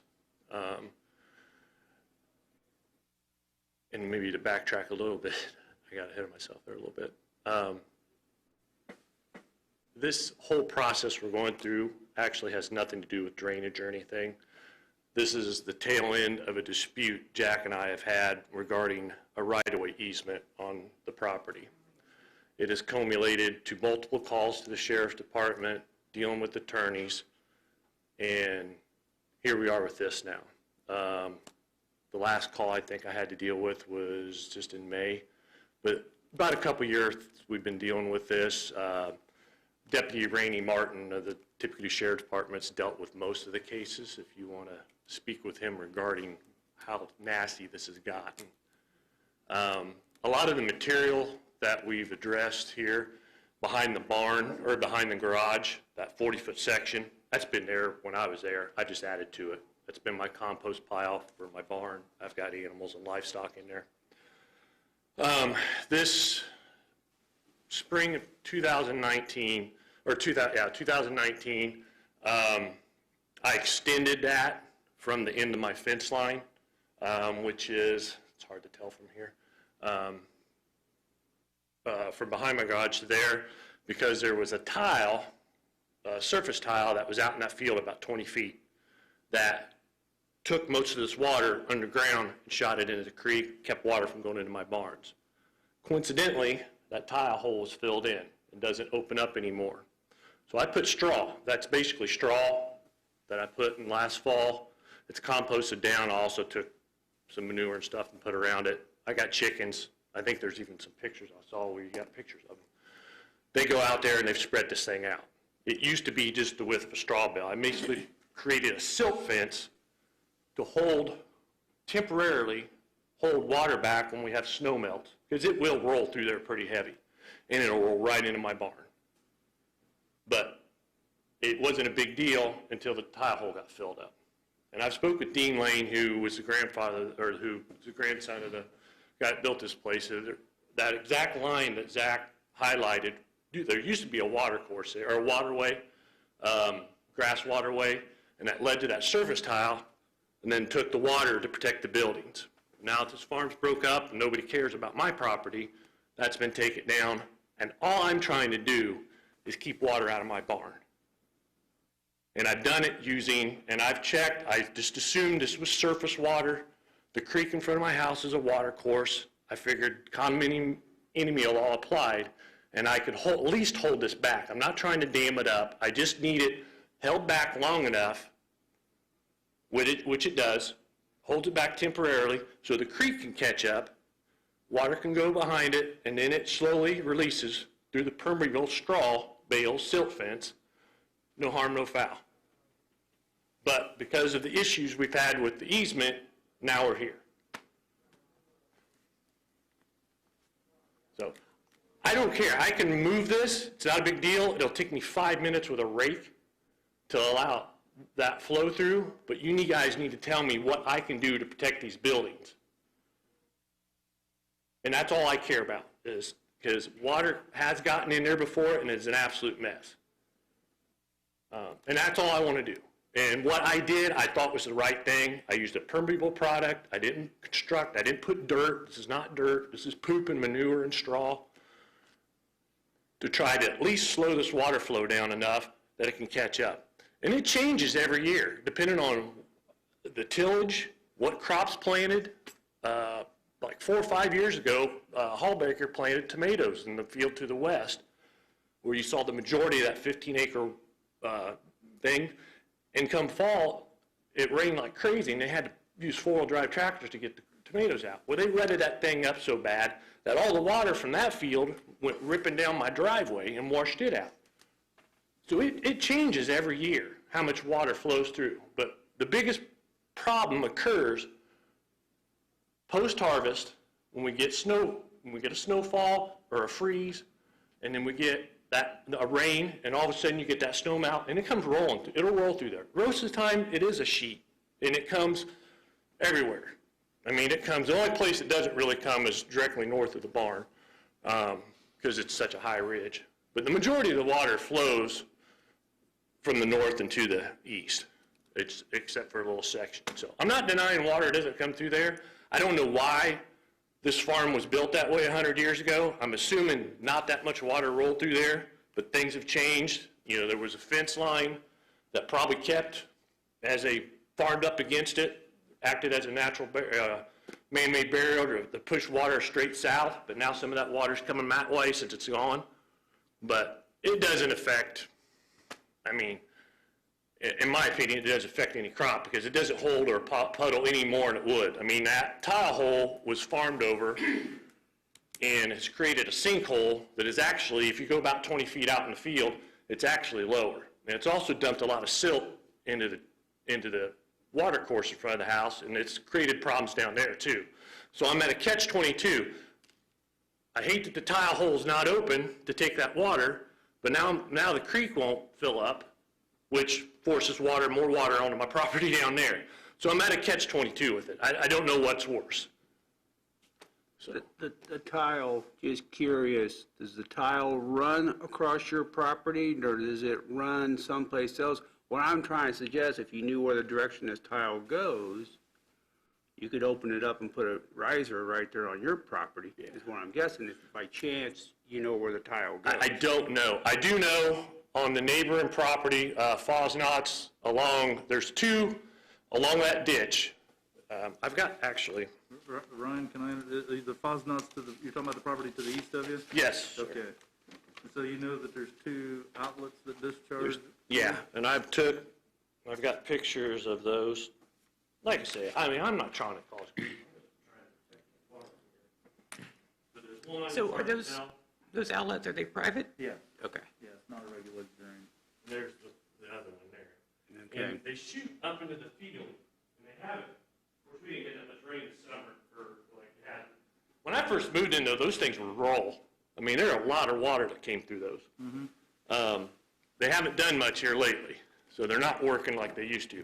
But I don't know if how those tie up in there, because Fosnots has got a building all the way to the east, you can see up there, right over there, and his water comes out, and he had to deal with some similar things in the last, since the farm, this whole property got broke up. He had to put a bunch of stone in there to keep water from running into it. Most of his rolls around, then comes down into the creek. But there's a tile somewhere that runs across his property, so I don't know if that's been tiled horizontally, or if if there's something that runs straight down through the buildings. But being that that's PVC, I would assume that it's been done fairly recent, I mean, in the last 20, 25 years. So 50 years ago, I don't think they dealt with any issues, because that's an old corn crib. It's not an actual barn. I mean, they kept, ear corn in that thing. It's been modified since then. But So I'm just trying to think, if that one is 20 feet over on the Buck's side, if somehow that tile was coming to your direction also, put a riser up to catch your water. yeah, I mean, that would solve a lot. And I know, talking to Dean Lane, he stops by every once in a while to check the place out. But it's been a couple years ago. There was exactly where Zach showed that line of water, there was a grass strip there at some point. I don't know when that was taken out, but he did. But Dean had indicated that was there. So I don't know what to do. I mean, I'll scrape it away. I thought I was doing the right thing, but evidently not. Because I knew this was going to happen because of the other dispute. Something would come out of it, but I had no choice to keep water out of my barn. I mean, I wish I had some photos, Because I'm telling you, there's been a couple times when it snowed, we get those weird snows, and it's usually February-ish, you know, where the ground's either got a crust on it, it snows, and we get that nice 40, 50-degree rain, and holy, it rolls through there. And like I say, and even then, 90% of it went into that hole, the sinkhole. Even the 10% was pretty heavy. And I've got some other pictures. I mean, if you just want to see, I mean, I've worked my butt off trying to divert water. I mean, there's around my barn, I've done that this last couple years. I mean, just to show you, there's my poop pile. Ryan, oh, go ahead. Well, no, go ahead. Well, I feel compelled to say something real quick. Ryan, based off of your testimony and the history of this property and working farm, so on and so forth, and everything that you just described, based off of my experience as a professional surveyor and my tenure as county surveyor and being all over this county and talking to multiple landowners, first of all, I want, from a factual county surveyor standpoint, I want to report to the board that the tiles that Mr. Logan is describing are not county-regulated drains. I have no maps, data on these tiles whatsoever, so this is news to me. I am not surprised because there's private tiles all over this county. Now, back to what I was saying with Mr. Logan's testimony and the history of this property and these buildings and the working farm, so on and so forth, dates back decades apparently. And one of the things that you mentioned, you know, by your own testimony is that not only the history, but there appears, based off of what you said and my professional judgment and opinion, a system, whatever that may have been, in place to deal with this water at one point in time. I realize things may have changed, but one of the things in the grass waterway, I'm not going to speak to that, but what I will speak to, and you have pictures of them, if the tiles were put in place to try and help the flow of water, specifically to keep it out of the barn, if I understood you correctly, you said that it actually did work pretty well until a tile hole formed and it filled full of water, and or filled full of material, it's not taking water anymore. So it looks to me, based off of my experience, that there is tiles that run in this low area from basically, if I understand the photos that you showed myself and the board, one of the tiles daylights generally in this area and kind of heads up this direction. My guess is it follows right this low area, went right through here and probably continues on out in this field or did at one point in time. Well, let me finish my thought and then I'll ask you a question. My guess is, based off of what you said, that would be the path, generally speaking, of this tile. The hole that you're talking about, if it wasn't man-made and constructed, more than likely it was a clay or concrete tile up here that fell in and tile hole formed, and the surface water was going into that hole until it plugged up full of corn stalks and other debris, and now it's not taking water anymore. So the subsurface tile may need to be repaired, and then that would go back to functioning, or maybe a riser needs to be put in place. But I'm concerned with what you said, that the surface tile that's there may not be functioning at its fullest ability, which would be helpful for you if that's the case. And so my question would be, can you repair that, and is it on your property? All the questions that come along that. Do you know, can you tell me where that hole is you're referring to? Is it on your property, or is it on Mr. Buck's, or?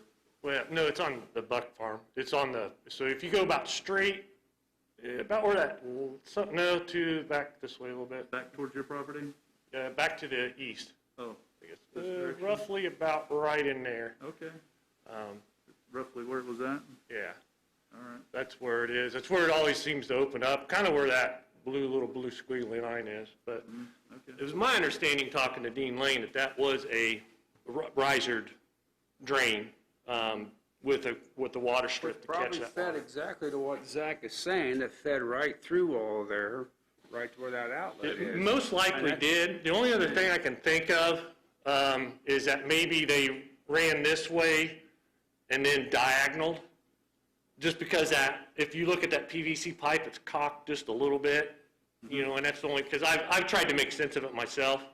But like I say, the biggest problem really comes from post-harvest and occasionally post-plant, but not very often. Most of it comes, it's when we get the snow melt and when it can't absorb I mean, it can rain for 7 days sometimes and not a trickle can come through there. Well, I think we're obvious. We have an obstruction. I mean, I don't think any of us can deny that. Now let's try to cure the problem. You don't want the water really shooting across from you. They don't want the water sitting on them. Somehow we got some tile out there. There's got to be some tile something sitting there. somewhere through there, and especially if that sinkhole, which means, like Zach said, I don't think it was a riser. I think it was a matter of the tile broke, and that's where the water was shooting, and that's where it was going. And if you could trace that puppy back to where, let's say it's right across on your line, put your riser there, the obstruction can disappear, the water can flow. I mean, that's providing the rest of the tile still good going across your property. I mean, if it's the old 6-inch clay tile, we know how good that stuff is nowadays. Exactly. I grew up on the farm, that so part I of know. it. So, or if it's larger, I mean, it looked like that was a 6-inch pipe kind of coming out, or whatever. But I don't know. I mean, I stuck some straw bales up there last fall when I knew that tile hole wasn't going to open back up. It usually took one rain for it to pop back open, but I think it was permanently shut, based on what the neighbor told me. And so I put some straw bales up there, and it did its job. It kept water out of my barn, and it really. I mean, you can see, I mean, I got some pictures of the crop, and earlier on, it didn't have any effect on his crop. Because eventually, all it is a big speed bump. I mean, it's a low spot anyway. I mean, anytime you farm next to a sodded area, you're going to have a lip anyway. You know, so, I mean, it was wet there, and it would pool anyway, even before I did what I did, so. But from what I understand, and I know some of and I'm not going to sit here and go through the 7 criteria, what makes a water course, et cetera, versus surface water. That'd be a waste of everybody's time. Nobody needs to hear me. I'm not a legislature, but, you know, that's why I chose straw. I mean, it's silt fence. I'm in construction. It's used as silt fence. It's permeable. I knew water would be a big sponge. It eventually would come through without creating a pond back here, because I don't want a pond back here. So that's why I chose. I mean, it's, with the way it is, I need to add to it, but, because eventually it'll go away. I mean, Dave, you're a dairy farmer, you know how quickly a huge pile of manure can go away, but, So Doug, how do we need to move forward? We need to first determine if there's an obstruction.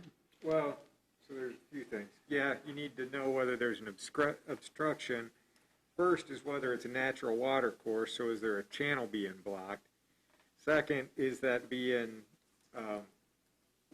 obstructed?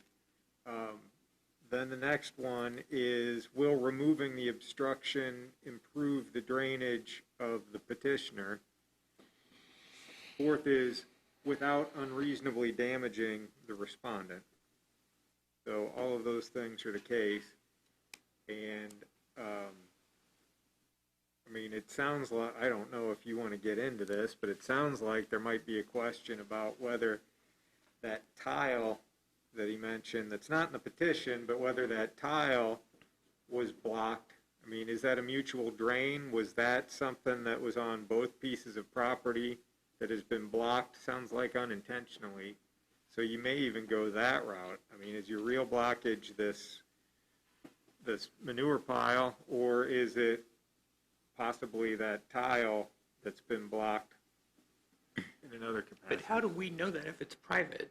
I mean, Well, we don't know if it's private or mutual at this point. So if it's just solely on the Buck property with no real extension to the Logan property, then it'd be private. But if it's connecting both if it serves both pieces of property, it might be mutual. You don't necessarily know that. Today, you don't have enough information to act on that.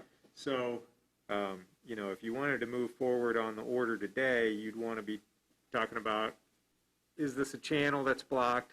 Sounds like there is an intentional obstruction, but is it obstructing a channel? And then probably the more significant to you, would removing it promote drainage on the petitioner, and would it unreasonably harm the respondent? Because you've heard information on the garage, and so removing it, if that unreasonably damages the...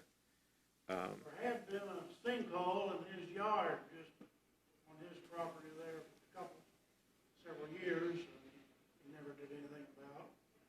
So whether it filled in with manure or what, I don't know what he did with that.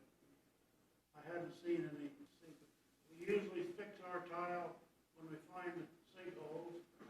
I put in a bunch of tile in the back end of this farm 2 years ago, and I haven't had, the kind of problems I've had with him is this property line for me to get to this property that he thinks I don't have a right of way going through anytime I want. So he blocks that off with posts and machinery and his old trailer that he parks in it for years. I can't drive through that unless I remove that stuff. So I had to remove it for these guys to get in there. Had to remove the posts so they could take a look at this problem. And my health don't let me do much hard work, so I need some help.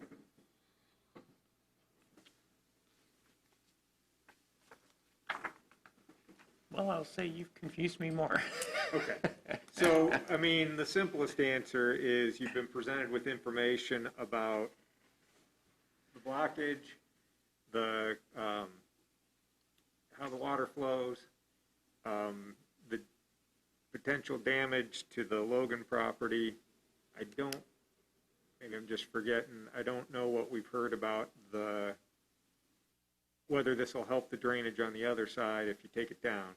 So basically you got to determine, is there a channel? If so, has it been blocked? If so, will removing it improve the drainage of the petitioner? And if so, will it unreasonably damage the Logan property? So far, you've said yes on every one of those Is questions. that- So okay. far, I can say yes to every one of those things you're saying. So, If you go that way, then you're basically weighing, does the potential damage to the Logan property outweigh the potential help to the I forgot my people. But it seems like, if that's the natural water course, what's unfortunate is a barn was built in natural water course, or that's the unfortunate thing, but we can't do anything about that, obviously. Let me get That was, Can you let us just, I'm yeah, sorry. yeah.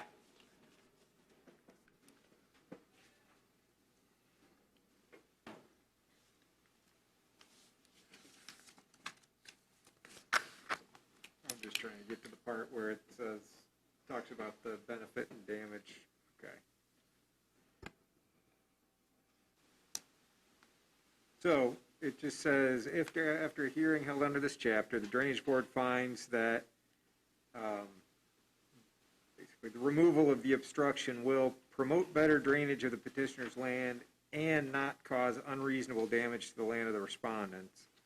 The Drainage Board shall find for the petitioner. So you've got to find both things true. and removal potential, Zach, you were saying that's 4 to 10 feet wide, the whole length of the back end, or 120 feet or whatever. Is removal all 120 feet of that, or an opening, or what's considered removal, to where you then does kind of channel it to a certain area to where if Mr. Logan did get a private contractor out there, find the actual tile that we're thinking of, they could channel it to that potential tile with a riser or whatever. So I'll start with the first part of your question, and I understood that your question to be how much of this material needs to be removed to allow the water? Is that a portion of it or all of it? My answer to that would be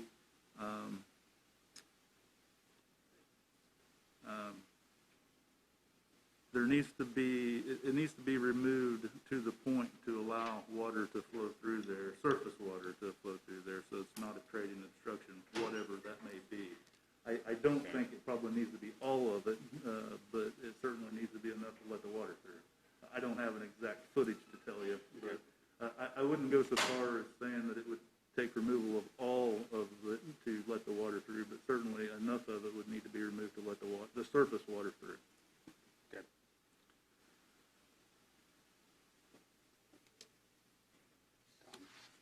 And the removal causing undue damage to the respondent,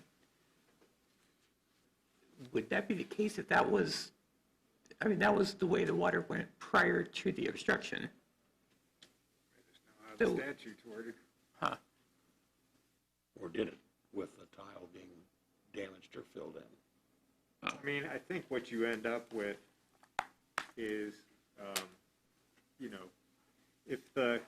if the respondent blocks the natural surface water course to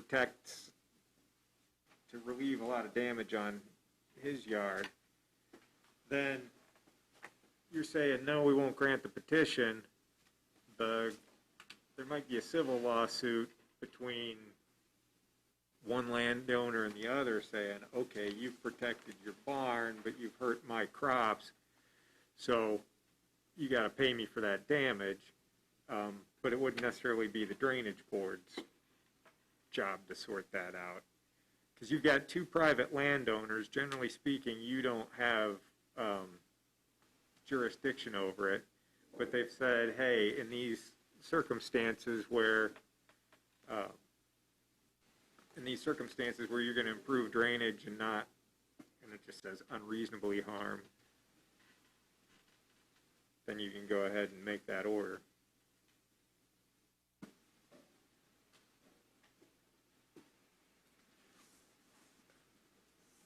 Okay. I just got a couple of comments. I didn't know if this affects how you guys have to make a decision, but since this is not three separate parcels, this is part of the subdivision. I don't know if that has any legal ties. I didn't know how that worked. I mean, we had to, they had to subdivide it to break it apart, so I'm assuming that would tie this whole thing back together somehow. And the other thing is, I keep hearing surface water, surface water, surface water, and that this is not a water course. And surface water is common enemy. Yeah, I mean, I've been, And I keep hearing that. that's my fault. Natural surface water course is the proper term, and I've just been But speaking. none of the criteria for that are met, other than, the earth's not flat, and water's got to go somewhere. Yeah, and A that's, water course is what's down in front, and even the surface, I even got a copy of it. yeah, That's what I'm confused about, is how I protect my barn. Is condominium law applies in Indiana. well, it has to, the definition is whether it's occasionally and temporarily flowing in a definable direction and channel. So, And it's not a channel. well, that's up to you to argue and up to them to decide, but I that's. understand that, but even on the, it was included in some of the information I got, it's a surface hydrology, and it even outlines where the water courses are versus where just surface water goes. It was included in on the, so I guess, as I try to protect my property without spending a gazillion dollars, I don't understand, because if it was the other way around, I'm up a creek. Because normally, common enemy law benefits the upland farmer, or the landowner. And I'm trying to use it the other way around to protect me and the downside. Because if you look at all the cases, it's always it's all this the upland farmer. And I'm trying to reverse it and protect myself and protect my buildings by saying that's just surface water and common enemy. And really, if it wasn't for the easement issue, we wouldn't even be here anyway, because it's not a big deal. I mean, there's not that much water. We don't have any photos or anything that it's holding water back. But other than me being honest and say, yeah, it does roll through there at times, but it's always post and pre-harvest. It has no effect on the crop.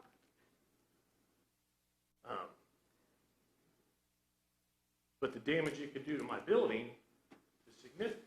So, I don't know. That's just the last thing I had to say. It's like, I'm very confused on what a water course is. And I've done a lot of research and a lot of reading, and I mean, everybody's internet savvy, you know, everybody's an internet expert, but everything I've read, I even printed out some stuff it had 7 criteria to follow, and none of it meets. This is surface water. So, thank you. Doug, I'm sorry, but if you could read the 4 questions one more time. So first of all, is it a natural surface water course? And that water course is, just to give you the definition again, is an area of the surface of the ground over which water from falling rain or melting snow occasionally and temporarily flows in a definable direction and channel. So is it a natural surface water course is number 1. Number 2, has it been obstructed? Has that natural surface water course been obstructed? Number 3, was it intentional? So I guess I'm giving you 5 here, but number 4, will the removal of the obstruction promote better drainage? And number 5, will removal of the obstruction not cause unreasonable damage to the land of the respondent?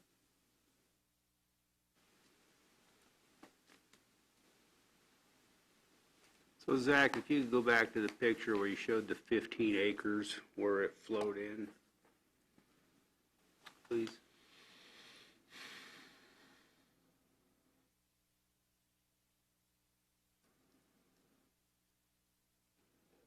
Okay. I'm just trying to follow the contours. That contour is basically shooting it right between what you say is the barn and the house. Yeah, comes right through here and right on I mean, that's basically the natural contour, shooting it right through there.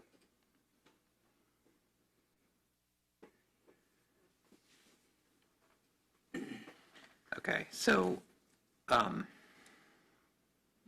what's the feeling of the board? I guess Can I make a general statement? Sure. And it may be a little outside of the purview of the Drainage Board. Everyone wants to be right in this situation.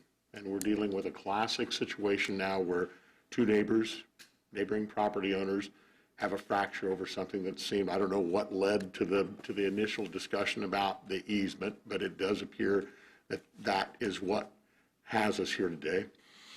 The fact remains that we're going to make a decision, this body will make a decision, maybe to take action today, and maybe it's a future meeting that one of you is not going to be happy with. And one of you is going to have to endure some expense. And I have found traditionally from my law enforcement career that when we get to this stage, that if 2 neighbors could have gotten along better initially, this wouldn't have to be brought to government. Is it out of the question for you 2 as gentlemen to sit down and have a discussion about what likely brought you here to begin with so that you can coexist out there and meet both of your needs? I mean, the way it seems to me right now is we can allow things to go back to their natural flow. You're going to be stuck by a decision that somebody made a long, long time ago and the potential for irreparable harm to your property. We know we have a drainage tile out there that's not working the way that it is or the way that it should be that may potentially correct that, as Commissioner Byers said, if that's some way tapped into. So like I said, we can come up with a patchwork decision today, and one of the two of you not going to be happy with the way that it goes. I can honestly say, his son Jerry farms the ground, does most of the farming, and I've worked with Jerry in the past, and I truly believe at some point in time that a solution can be resolved with Jerry.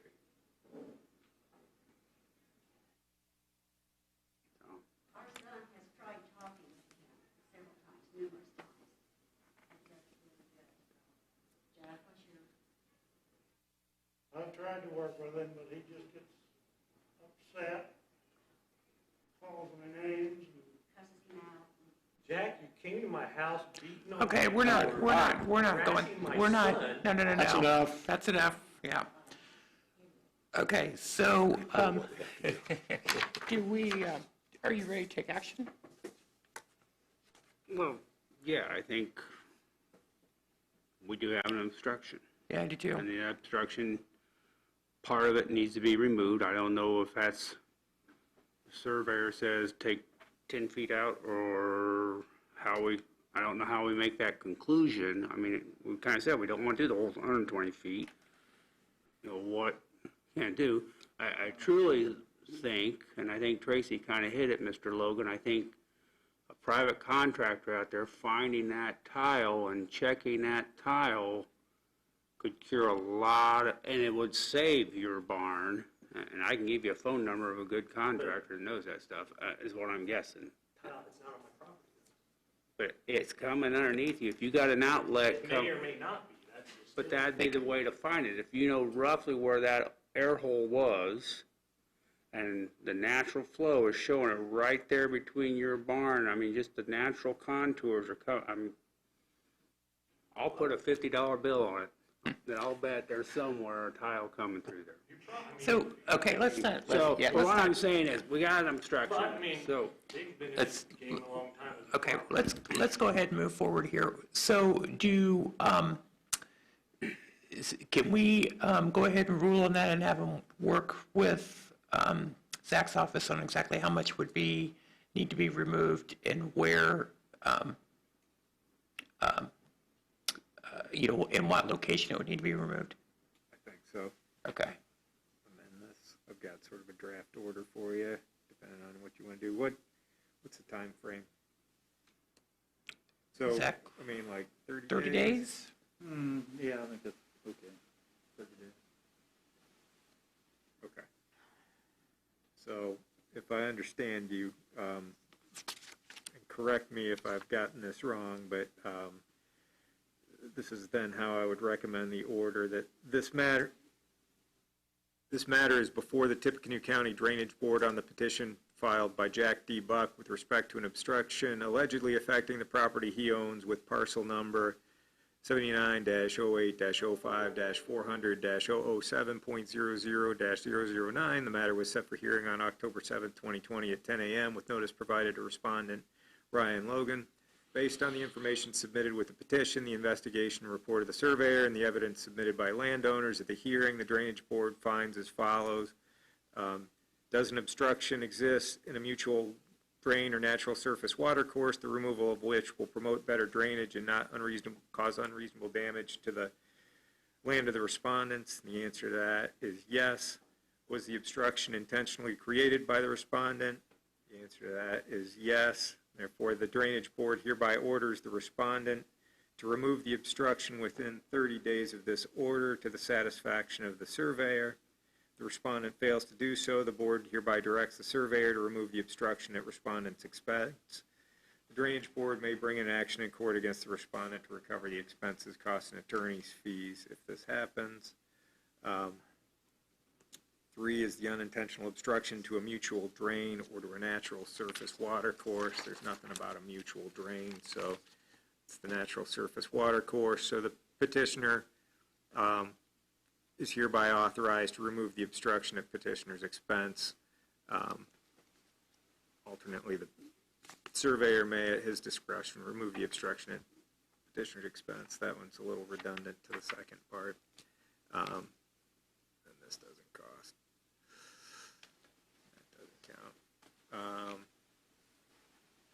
And so that'd be so ordered this day of October 2020.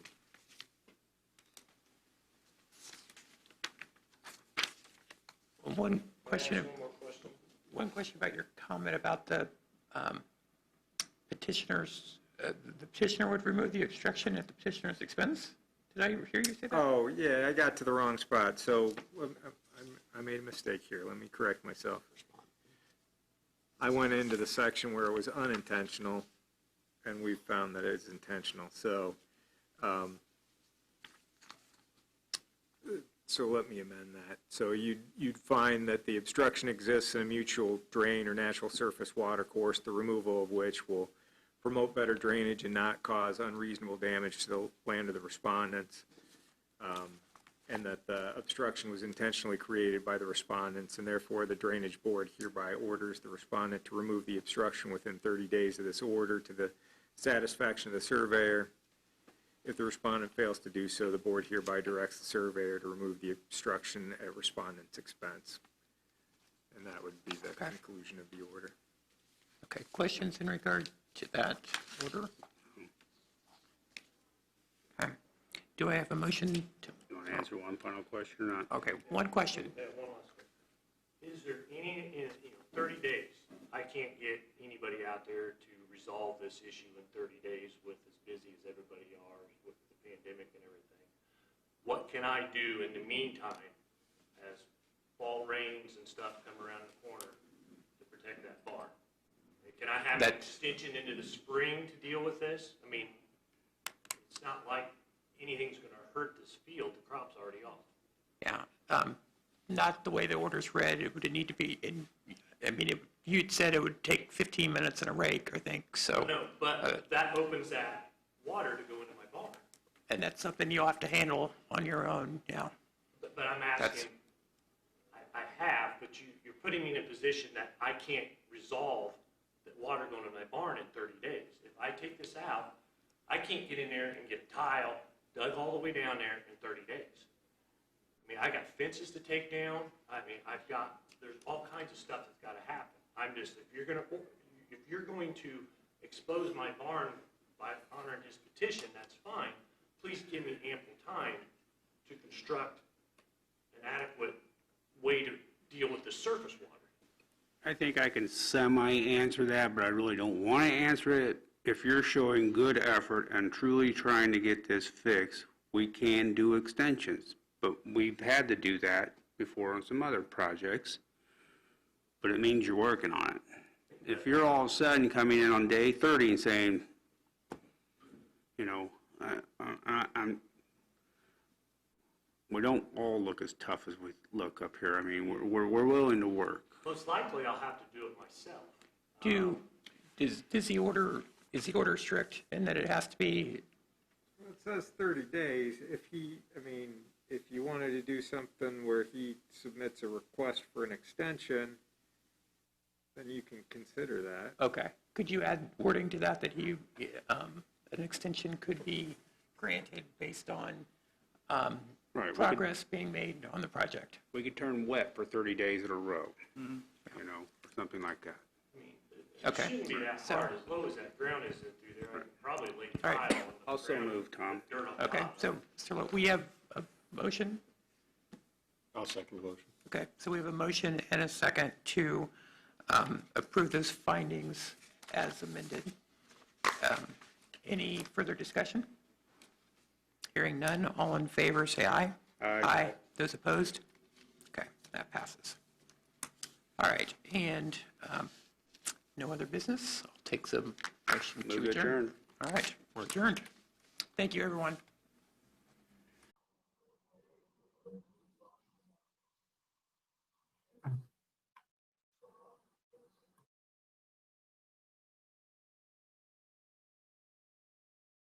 This conference will now be recorded. Jackson, we're ready anytime.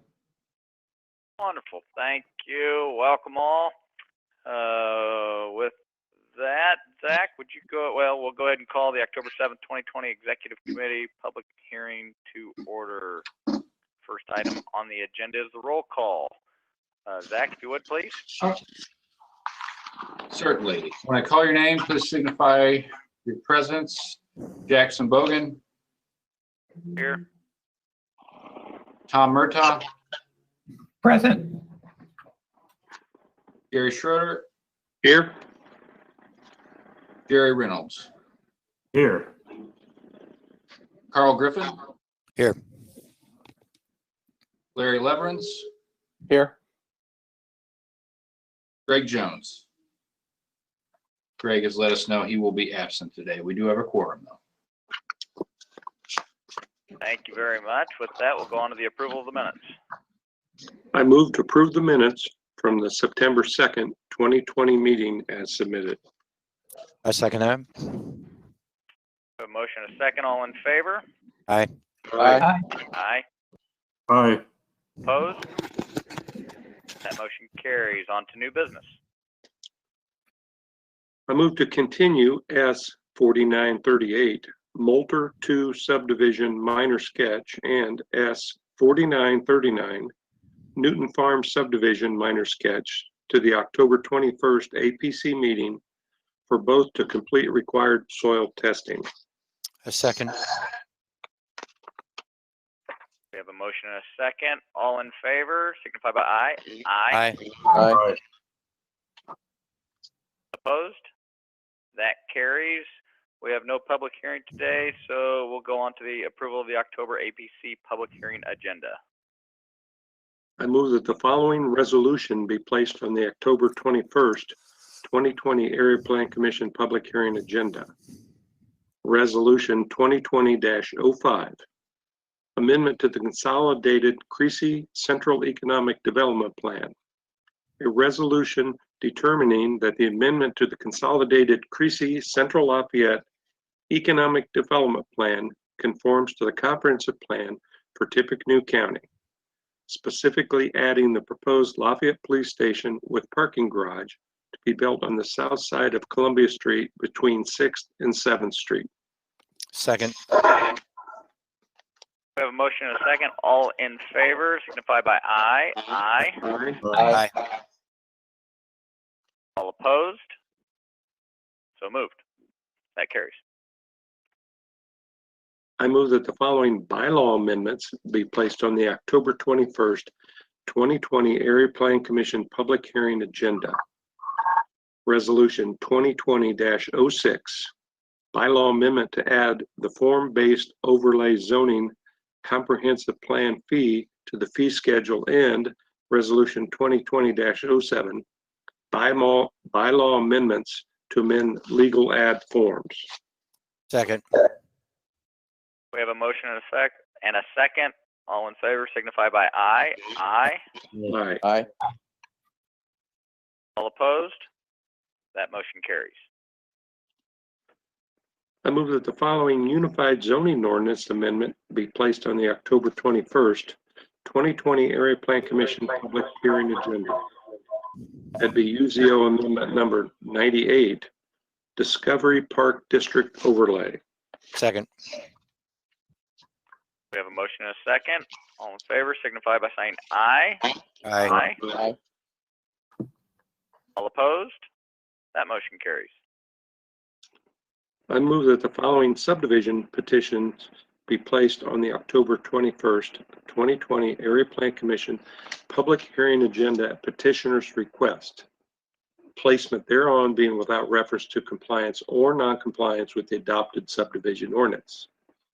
S 4942, Cumberland Crossing Subdivision Major Preliminary. S 4943, JSD Estates Phase 2 Major Preliminary, and S 4944, Paramount Shores Subdivision Major Preliminary. Second.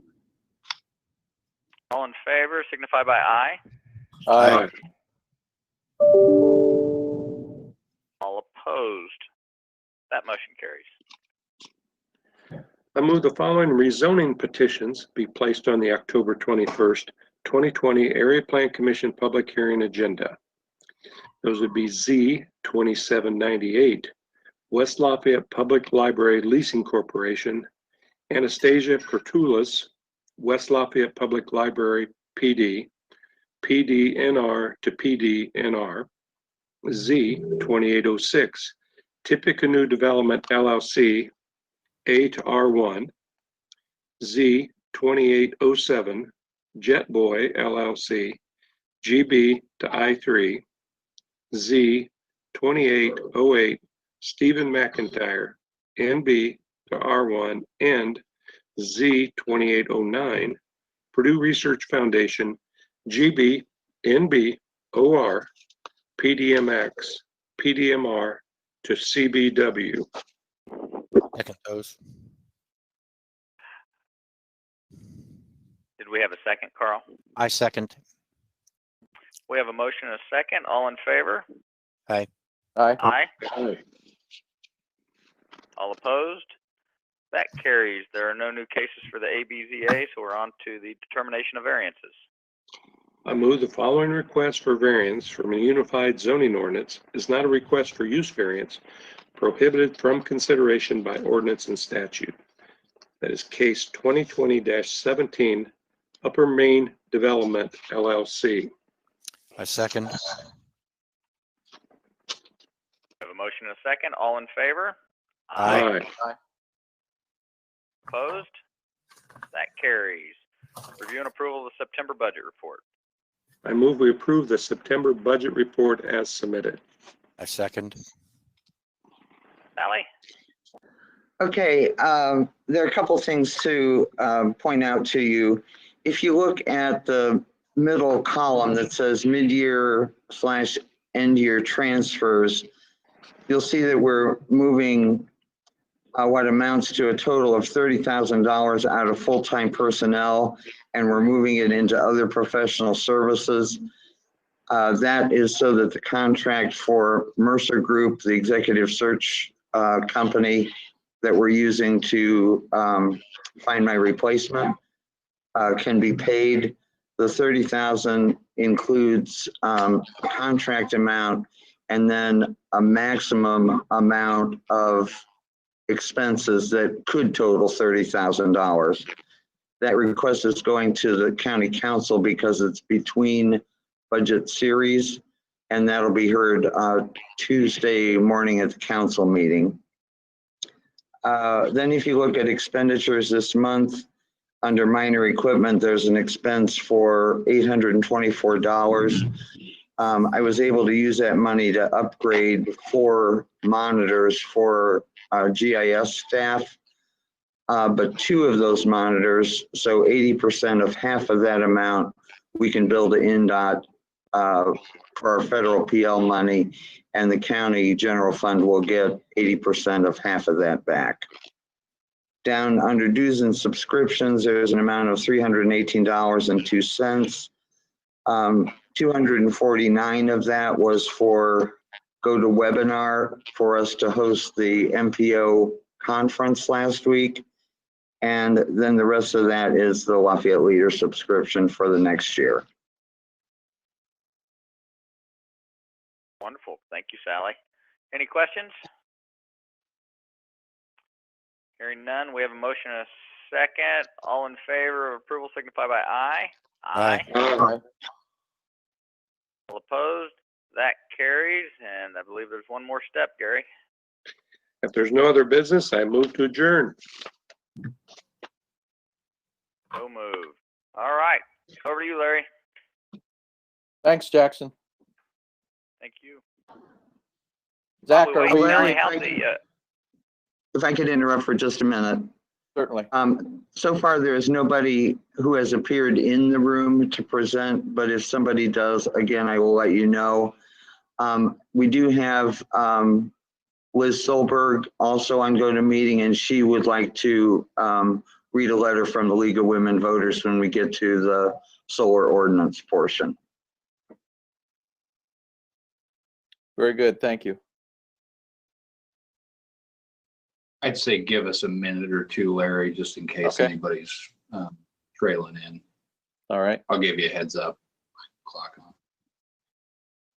Sally, while we wait that minute, how riveting was it to host the MPO conference virtually? That had to be great.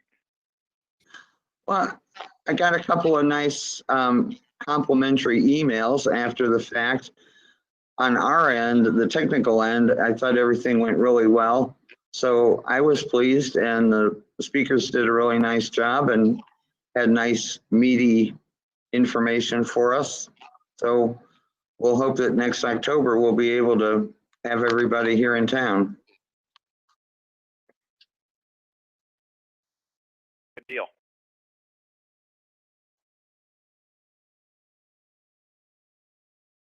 The hallway in the county building has now cleared out of voters.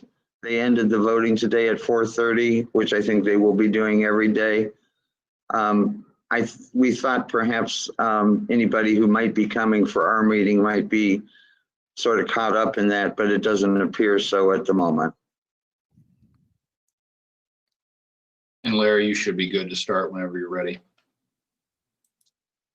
Okay. Let me get myself set up here. All right, I'll call the October 7th meeting of the Area Planning Commission Ordinance and Bylaw, Ordinance and Bylaw Committee to order. First, Zach, do you need to call another roll call? Yes, please. So when I call your name, please signify the presence. Jackson Bogan. Present. Tom Murtaugh.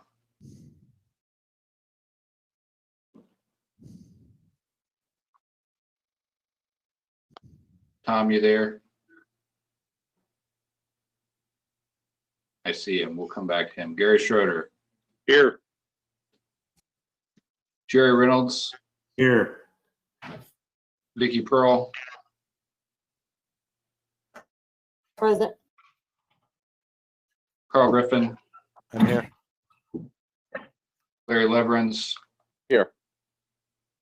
Greg Jones, absent. And I believe Tom Murtaugh is here. He just stepped away. Yeah, I'm sorry, I had to take a phone call real quick, but I am here. We're all good, and we do have a quorum. Very good. Thank you, Zach. First item of business is approval of minutes from the September 2nd meeting. I move we approve the minutes from the September 2nd, 2020 meeting as submitted. Second. Have a motion and a second. Any changes, additions, corrections? Hearing none, all those in favor signify by saying aye. Aye. Aye. And any opposed? And that passes. Got two bylaw amendments to consider today. Brian, you want to start with the first one? Sure, I'd be happy to. You've looked at your memorandum on the first point there, and I wanted to just correct a little nuance in what Kathy had written up. When we originally passed the form-based overlay a couple of years ago, there was reference in the ordinance to a fee. We never got around to actually getting the fee on the schedule. So this is sort of a cleanup work. All this work on the Discovery Park District and everything else is we've kind of reviewed, top to bottom everything we've been doing with the changes of Chapter 7, and this popped up, the fact that we didn't actually get the fee on the schedule. So this little bit of cleanup work is to add that. Very briefly, the zoning compliance plan is what a developer submits to APC staff and the administrative officer to review. And it's essentially a way for staff to confirm that the requirements of the form-based overlay have been completed. And there's no negotiating, there's no, that's the plan development world. And so it's basically a staff certification, an APC staff certification that then is delivered to the AO prior to permitting. The AO is obviously the final arbiter, and so he can challenge our determination. We can hammer out any disagreements, whatever that happens to be. It really depends on the content of the form-based overlay specific to whatever neighborhood we're talking about. Now that we're creating a second one with Discovery Park, we wanted to make sure we added this element in there, because there's a fair amount of staff time involved in terms of pouring over the ordinance specific to this whatever neighborhood we're dealing with, and making sure that all the requirements have been met, and getting back to the developer to make any changes and so forth, so that there's a complete package that's delivered to the AO prior to building permitting. So we wanted to have a fee in there to offset in some small way all of that staff time. So despite what it says in there, this isn't specifically tied to Discovery Park. It's tied to any form-based overlay. So it would happen with Centennial, Discovery Park. If we do one in West Lafayette's downtown, other neighborhoods, any future neighborhoods would then abide by this one flat fee.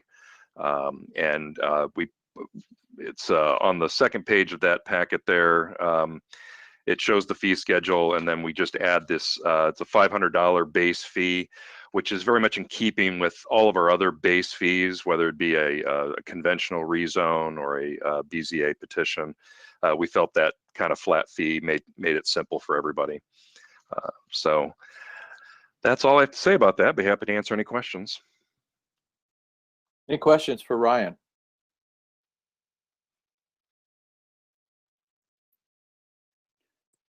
Okay, so these, give me a procedural answer here, Sally. Does this needs to do what? Do we need to move to send this on to the full APC? That's correct. Okay, I will take And I a motion. do want to do a voice, sorry, Larry, I do want to do a voice vote whenever there's a motion in a second. I move that we would approve the $500 fee for form-based overlays and advance that on to the full commission. Second. Okay, any questions, comments? All right, Zach, you want to call the vote?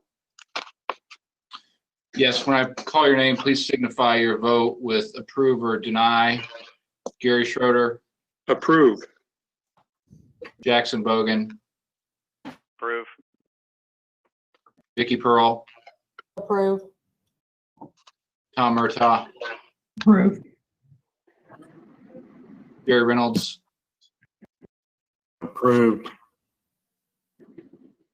Carl Griffin. I approve that. Larry Leverance. Approve. Greg Jones is absent. So that goes with a recommendation of approval, 7 votes in favor. Okay, Kathy, you want to talk about changing the notice forms to the newspaper? Larry, Kathy's out sick, so Ryan can present this one as. Ryan will do it. Very good, thank you. Well, again, referring to this report, this will be point 2. One of our 2 newspapers, the Lafayette Leader, is no longer accepting paper copies of PDF copies of legal notices. As Kathy says in her report here, the most time-consuming part of publishing legal ads is the required meets and bounds legal descriptions for subdivision requests, and that's what the newspaper would like to have to avoid having to retype. So this change will save developers sum of money, since legal ads are billed by the length of the ad, and some legal descriptions, as some of you may be aware, are extensive. So by eliminating that requirement, I think we're making the process a little more efficient for eliminating the requirement for the legal description. And I think it'll be kind of easier on everyone. It will. The only negative that we speculate on, as the report states, is less income for newspapers. That is true, but we sort of feel that on balance, this is a good way to go, and so staff is supporting these changes, or this particular change to the meets and bounds descriptions for legal ads. Be happy to answer any questions. Okay, thank you, Ryan. Any questions for Ryan? Just a question about advertising. Did I understand we still have to advertise in 2 publications, the Journal Courier and the Leader? Which is sometimes. Zach, correct me if I'm wrong, but I believe that's state code. Okay. We have explored that extensively, Gary. Yeah. That is the state of the law. Absent, there are some mechanisms for when a newspaper fails. The difficulty is usually that we don't know until the very last minute, and at that point, it's too late to scramble and satisfy the safety valve provisions. But as we sit here, yes, that's state of law. It's certainly something that the legislature might take up at a later date. But this at least is going to save everybody some time and money. Okay, very good. Thank you. Anything else? Gary, I would entertain a motion. I move that we adopt the new forms for legal notifications and send those to the full commission for approval. Second. Okay, I have a motion and a second. Any other discussion, questions? Hearing none. Zach, would you call the roll? All right, when I call your name, please signify your vote with approve or deny. Gary Schroeder. Approve. Jackson Bogan. Approve. Vicky Pearl. Approve. Tom Murtaugh. Approve. Jerry Reynolds. Approve. Carl Griffin.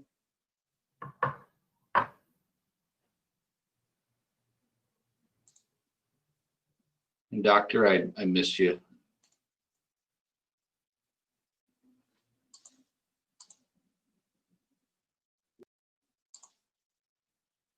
Maybe having some. Okay, approved. Technical. Thank you, Did you sir. get that one? Thank you.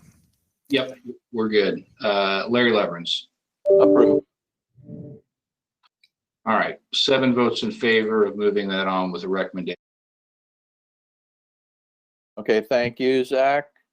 Next item on the agenda has to do with solar energy systems amendment. Does Rabita have that? Yes, I do. I had to unmute myself. Can you all hear me? Just Yes. nod. Okay, Yeah. wonderful.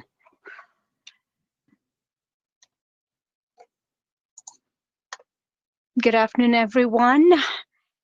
I will begin with a brief overview of the process we use to design the solar ordinance, and then I will talk more about what is involved or what's included in the ordinance. So as we've talked about this before too, but I'll still go through it quickly to refresh everybody's memory. We looked at solar ordinances from communities in Indiana as a reference to see how they regulate solar energy systems in their communities. We also looked at some model ordinances from different states. Most recently, we looked at Indiana's draft model ordinance, and we have incorporated some of their proposals into our own. The reason, obviously, to do all the background research was to establish some baseline for us to start. And beside the 2 things that I mentioned earlier, we also used resources from American Planning Association's publications to guide us through this process. So primarily, we're looking at accessory use, primary use, building versus ground mounted, different system sizes, and how do they deal with the solar energy system at its end of life. So these were the things that we're looking at when we reviewed all the ordinances. So based on our research and interaction with some stakeholders, we were able to design, well, the findings from all the research was that each ordinance highlighted or discussed lot coverage, setback, parking, visual buffer, fencing, noise, height, lint clear, and they also talked about decommissioning, meaning how the community deals with these systems when they have, fulfilled their purpose. And that's what we have included in our ordinance. Oh, sorry about that. So today, we will share our proposal with the members of the Joint Committee and general public. Hopefully, we'll get some constructive feedback. And this is purely for discussion. It's a draft proposal, as I said, and it probably needs a little more work and a little more feedback from all the committee members as well as the general public before we can finalize it. So our proposal includes two use, accessory use and primary use. Under accessory, we're allowing ground-mounted and building-mounted solar systems, which would go on any existing primary use. Under primary use solar energy system, we have allowance for two types: community scale solar energy system and large-scale solar energy system. So community scale, the idea behind community scale solar energy system is to have or allow individuals who are interested in generating the energy on site and use it on site. So a lot of institutional uses can benefit from this category. Large scale is primarily to generate energy to sell it in the wholesale market. So that's the two major primary use that we have included in this ordinance. So going back to the accessory use, the main distinction or the allowances for building mounted and ground mounted is that for building mounted, we're allowing 5 feet above the existing maximum allowed height. And for ground mounted, we have proposed a maximum height of 15 feet from the ground. And for building mounted, in terms of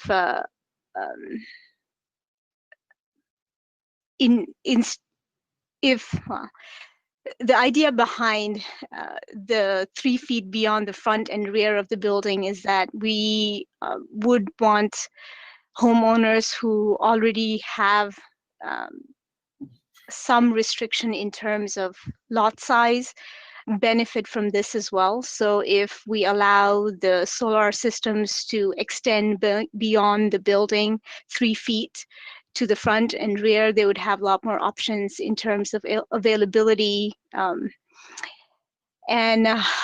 Side setback for ground mounted would be same as any accessory structure, and lot coverage is not calculated for ground mounted. And also, I'm sorry, the setbacks for ground mounted accessory structure would be same as an accessory structure requirement that we currently have in our ordinance. Same as side setback for the building mounted. And lot coverage is ground mounted solar energy system will not be considered in lot coverage calculations.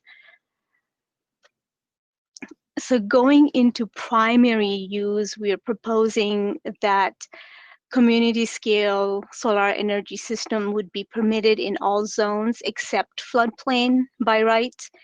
And for large scale solar energy systems, which would primarily be generating energy to sell it in a wholesale market, would be allowed by right in industrial zones and by special exception in office research and agricultural zones. So let me talk a little bit more about the distinction between community scale and large scale. So our vision is that community scale solar systems, because we are proposing that the community scale solar system can be ground mounted or building mounted, we are restricting it based on size of the property. So any property that is less than 10 acres for ground mounted would be categorized under community scale solar energy system. And for building mounted, there is no lot area restriction. And like I said earlier, these will be permitted in all zones except floodplain. For large-scale solar energy system, the distinction we make is that it would be allowed on property that's 10 acre or more. And we only allow ground mounted for large-scale solar energy systems. There won't be any building mounted for large scale. All right, so most of the standards for community scale and large scale solar energy systems are identical. However, there are a few distinctions which I will point out. So there we make a distinction between community scale and large scale when we look at setbacks. Because of the size and volume of large scale solar energy systems, we are requiring that it be 50 feet setback from all property lines. And the inverter part of the system, inverter part of the layout would be 200 feet when it abuts residential user zone. Whereas for community scale, remember it's only allowed in 10 acres of land or less. So we're requiring that they be 25 feet from all property lines, and the inverter portion of the layout needs to be 50 feet from abutting residential use and zone. So another distinction that you'll see is that regarding pollinator-friendly seed mixes and native plants, that's something that we have required for large-scale solar energy systems, but for community scale, it's an optional provision. They can choose to use that if possible. If not, that's not a requirement. So regarding some of the other items, height would be controlled by the underlying zone. Buffer yard, we discussed this with the AOs, and we came to this agreement where it makes sense, especially in areas where there is somewhat existing buffering. AOs would have ability to make that decision based on site. Regarding parking and lot coverage, in our research, we found that those are usually exempt, which logically makes sense. So we have chose to adopt that in our ordinance as well. Regarding glint and glare, typically there are federal and state regulation which amply addresses those issues. So we are referring to those regulations with this ordinance. And we also have our own regulation regarding airport district. So we have referred to that as well in this ordinance to make sure we've covered all our bases. And decommissioning plan is required for both. I'll talk a little bit more about decommissioning plan in a second here. But let me discuss, at least present pollinator-friendly seed mixes and native plants requirement. This was something that came out of a conference that I attended, and also I discussed this with student groups here in the community, and they advocated for this very well. And based on the conference attendance and the knowledge that I acquired from the conference and some of my own research, pollinator-friendly seed mixes and native plants are great for farmland conservation because solar energy systems stay for maybe 25, 30 years. And, we do have to make sure that the land survives that use and is able to recover from somewhat extensive industrial use. So allowing pollinator-friendly seed mixes and native plant conserves the farmland for future crop production. So that's the reason why we have included it in a large-scale solar energy systems. So for that to happen, some of the requirements that we've included is the minimum of 36-inch space between the ground and the solar panels, so that variety of native plants and seed mixes can survive and thrive underneath. And the next thing that we've included is that every proposal that comes to us for review and approval regarding pollinator-friendly solar farms needs to be reviewed by registered landscape architect or certified ecologist or licensed horticulturist to make sure that these seed mixes do well, depending on the region. Talking about decommissioning plan and removal requirements,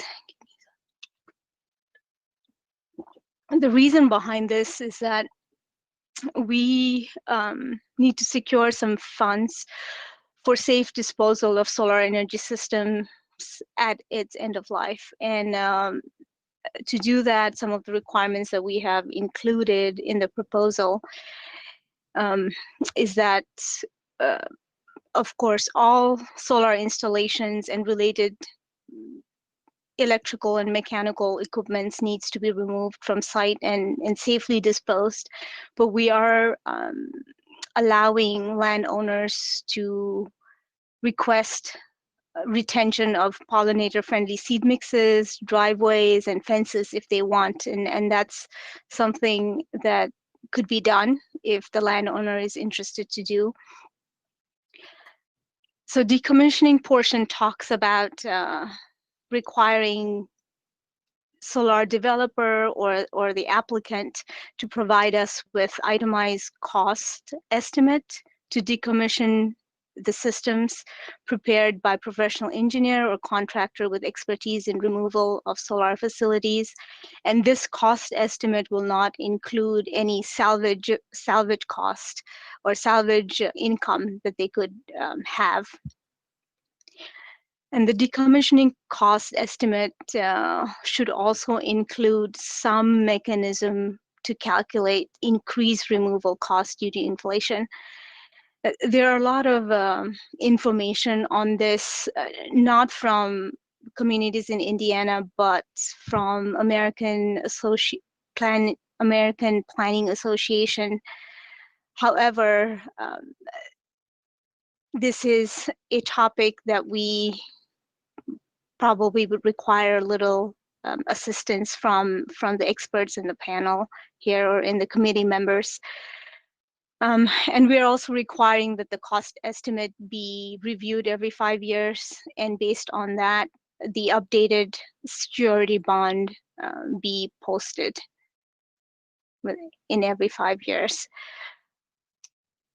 So the proposed USO amendment will affect Chapter 1, word and terms defined, Chapter 3, which is primary use table, Chapter 4, Section 1, which deals with accessory use for both residential and non-residential use, and then Chapter 4, Section 5, which addresses height of accessory solar energy system. And then finally, Chapter 4, Section 11, which will have all the regulatory or the requirements specific to the primary use. So these are the proposals we have, and I will be happy to answer any questions you may have and note down all the suggestions. Okay, thank you, Rabita. Questions from the committee? Vicki, I have a question. Hi. I know windmills are different, but it's just a question in generality with regards to our ordinances and things. If a company comes in and puts up windmills, do we have a plan in place for decommissioning and the expenses and the bonds that have to be out for a long period on those? Yes. Yes. Right. Yes, we do, Vicky. It's not as extensive as what I outlined today, but we do have something in place. And remember, wind ordinance was written perhaps 10 years ago, right, Sally? Yeah, at least a little longer. And recollection is that most of the decommissioning activities for wind farms were actually in the county's ordinance, not in the zoning ordinance. Do you remember that, whether that's true, Tom? I think that is correct, yes. Yeah. But I couldn't remember when Revita was going through that as far as decommissioning. I couldn't remember if we required, a third-party analysis of what those decommissioning costs were going to be.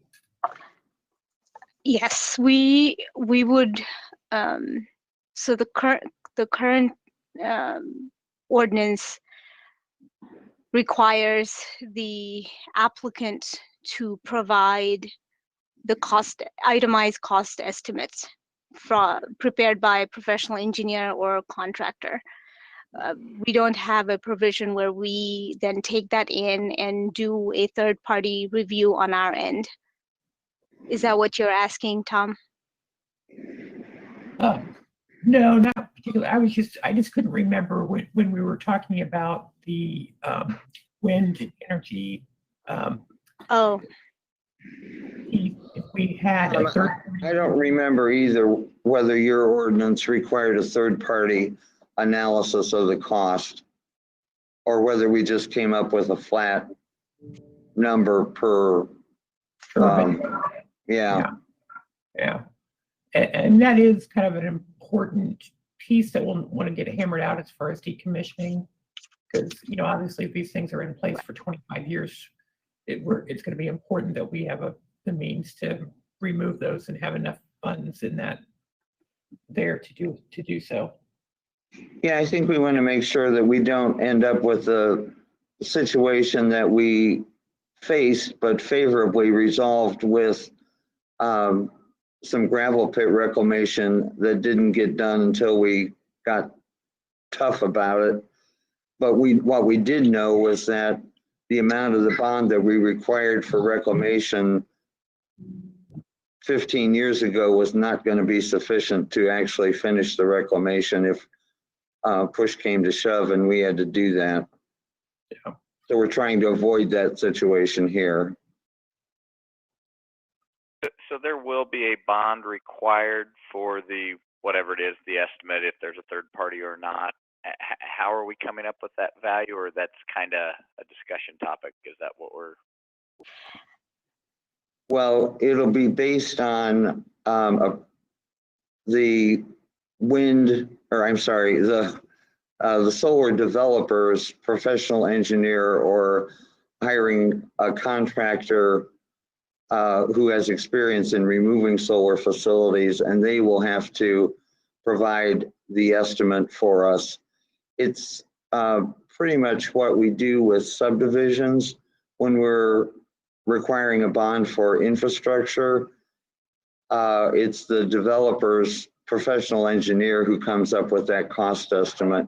So we used that model and tried to transfer it here to the solar ordinance for decommissioning. Great, thank you. And we would request they list Tippecanoe County or Board of Commissioners as the obligee. That's correct. That's correct. Okay, great, thanks. I should probably know one this, other but question. sorry.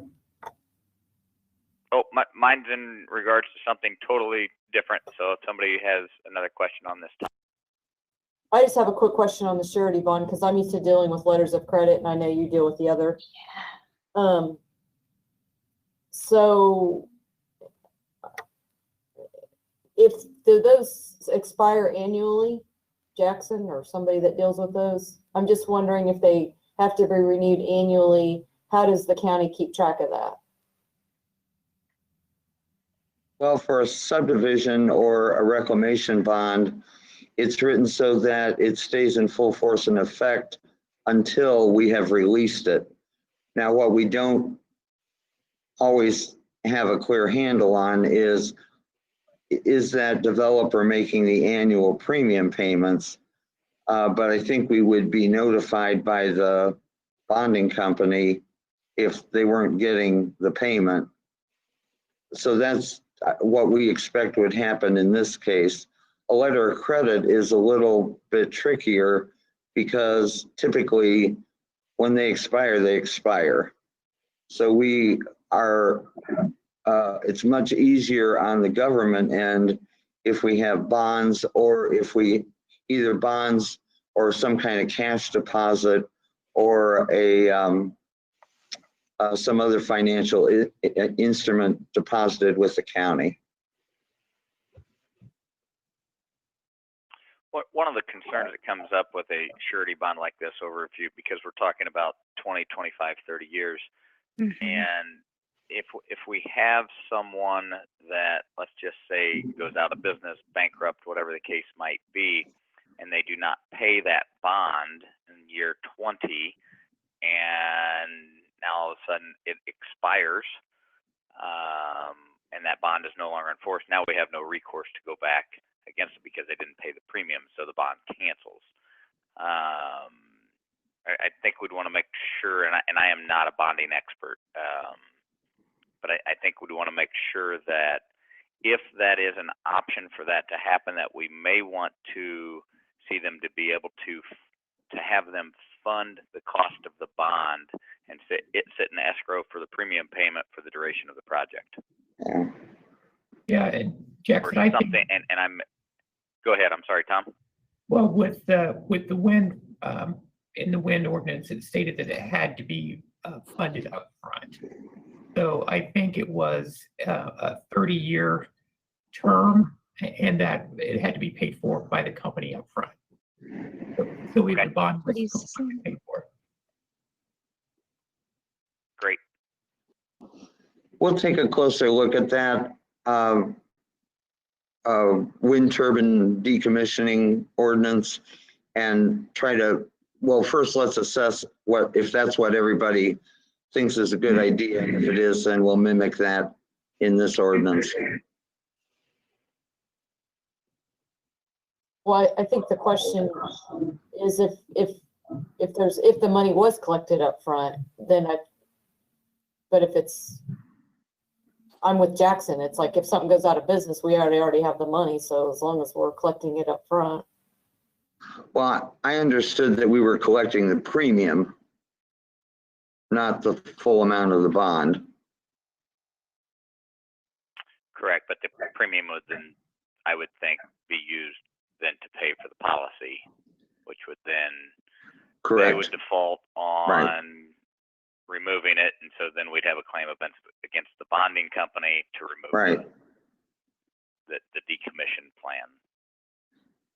So we're either getting through a cash bond or some other financial instrument the full cost of the decommissioning, or they're going to use a surety bond, and what we are holding is the 30 years worth of premiums, and then we can pay the premium if that company, that solar developer goes default. Then we can pay the premium and then have the entire amount available to the county for decommissioning that way. Yeah, in theory, Sally, I believe that's the way it would work, but I'm not 100% certain on that. Okay. But in theory, yes, that's what I think everyone is, or people that have spoken up would like to see, a guarantee that this can be removed at some point in time. You used the number of 30 years. I would be curious as time goes on, and I think this will need to be something that is updated, because from the limited amount of information that I've been given on solar panels, they've already increased in production, if you will, and they will produce energy longer than they did before. So I'd have to imagine that will continue, that they'll develop more efficient, effective forms of it. And so as that time goes on, we probably need to amend it. But I don't know how we set it on a year. How long do you do that? We don't have a end date as we do for mining cases. Typically, when mining cases come in, we require them to tell us when they would stop mining and when they would start reclamation and when they would complete reclamation. But with this, we don't have that provision because we hope that this 5-year review would be able to address address any concern about their long-term production and will have sufficient funds to manage any decommissioning if we need to. I think the key here is going to be the 5-year intervals and making sure the bond's good at least for 5 years.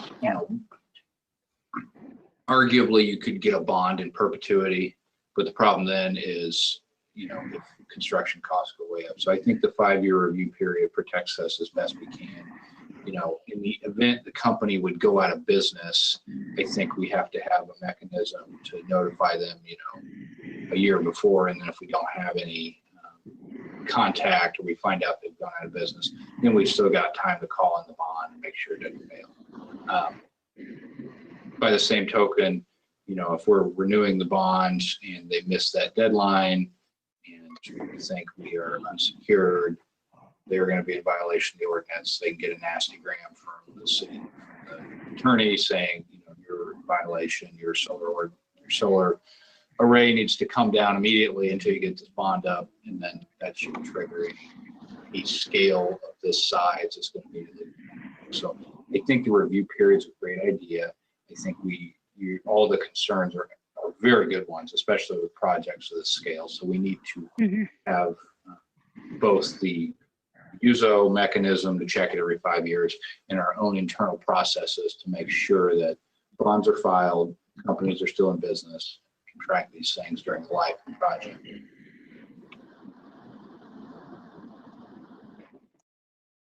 Not getting too deep into the weeds here with the bonding thing, but would the bond also include, when you say the decommissioning cost estimate shall include a mechanism for calculating increased removal costs due to inflation, those increased costs, would they then be included in the bond? Yes, the bond amount would have to go up in those instances. Would that happen, and again, this is my ignorance in bonding, would that happen over a period of time, let's say every 5 years, that bond reconsidered, or every year, or some period of time that bond reconsidered and a new cost going into that bond? How does that work?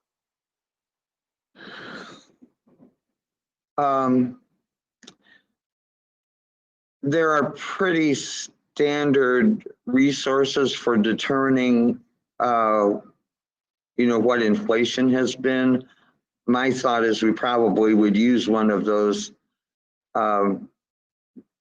nationally, or maybe refine it a little bit for our area based on somebody who knows how to calculate that stuff. And then we would take that, apply that percent against the total cost for decommissioning, and the new bond would have to be filed for the new amount based on inflation. Okay, thank you.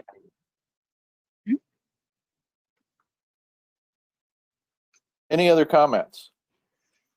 Sally, you said you had a letter. Yes, and Liz Solberg is here to read that. Okay. Well, it's a very, very brief comment. Thanks so much for the opportunity to be with you virtually rather than having to come down and be at the county office building. As Sally said, my name is Liz Solberg, and I'm the co-chair of the Environment and Sustainability Committee of the League of Women Voters of Greater Lafayette. And our organization really strongly supports development of renewable resources. And so we want to commend the Area Plan Commission for developing this proposed ordinance. Thanks for being here for a very helpful, useful presentation there. Although the League is not prepared today to comment on the specifics and the kind of details that you very well discussed, we do want to take this opportunity to applaud this important step in helping our community lead the way to a more sustainable future. Thank you. Thank you, Ms. Solberg.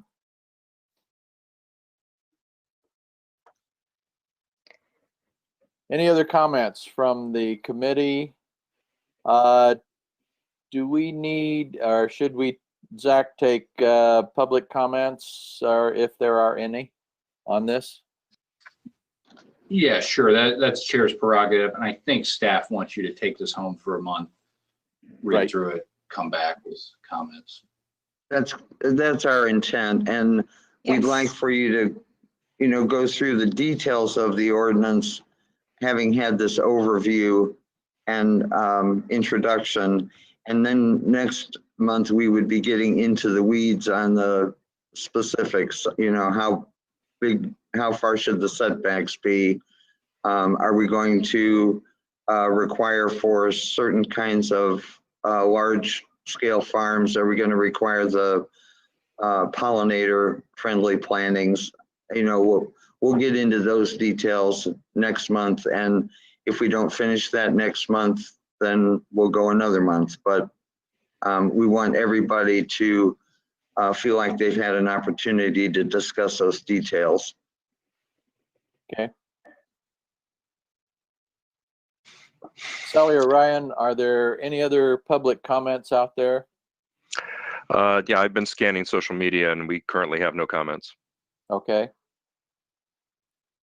Let me give that a minute, and if there are any. So Sally, if you'll just, or one of you, time me a minute and see what we get. Okay, I started timing. I would like to know from Ryan or Larry here in the room whether we can tell how many people are following this meeting on YouTube or Facebook. Yeah, we currently have 3 on YouTube and 4 on Facebook. Okay. Hi, this is Steve Clevenger. Can I say something real quick? Of course. Sure, Steve. I did talk to Rabita just a little bit yesterday, and I do have some comments on the specifics. And I figured I'll just go ahead and email those to Rabita. Sure, that would be great, Steve. Rather than going through them now. That would be wonderful, Steve. Thank you so much. Okay. Thanks, Steve. Yep, thank you.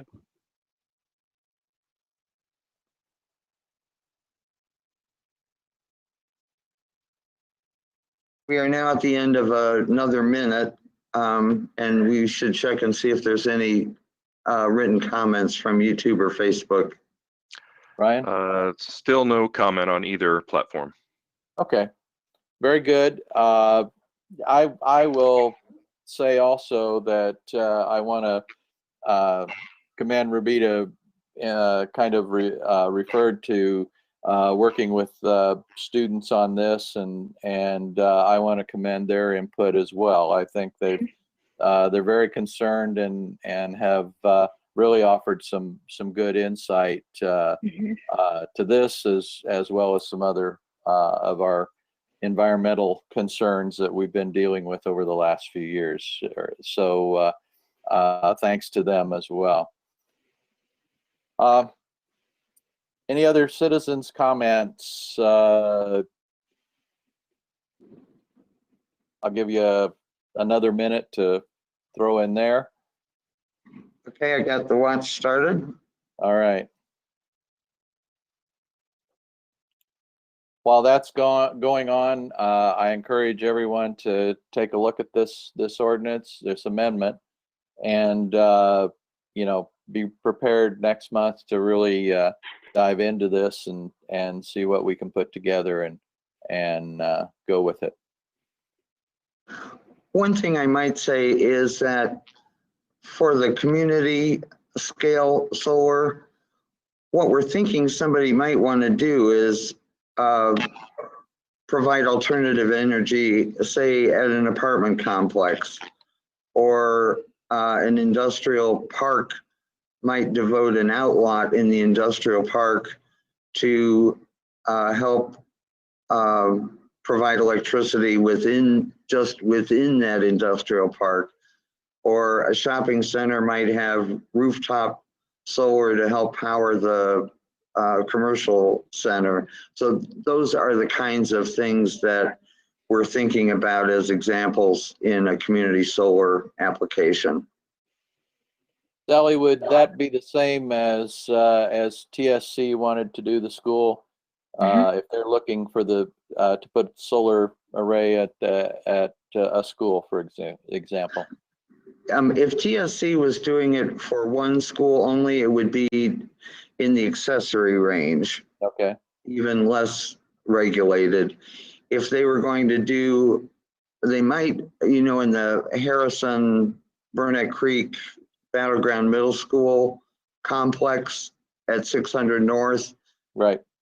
They might take property from one of those schools and create a community scale in which they would be providing energy for 3 different schools.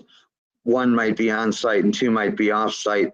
In that situation, it would probably be community scale, but if it was just 1 school, 1 solar array, that would be accessory. Okay, thank you. Any So we comments, Ryan? have another minute. We have no further public comment. Okay. Thank you, everyone. If there are no other comments from the committee, Gary, I will take a motion. I move to adjourn. Thank you. Okay. Thank you, everyone. Thanks for putting all these together, and we'll see you next month.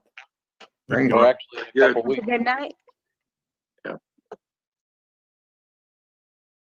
Thanks, everyone. Thank you. Goodbye. Thank you.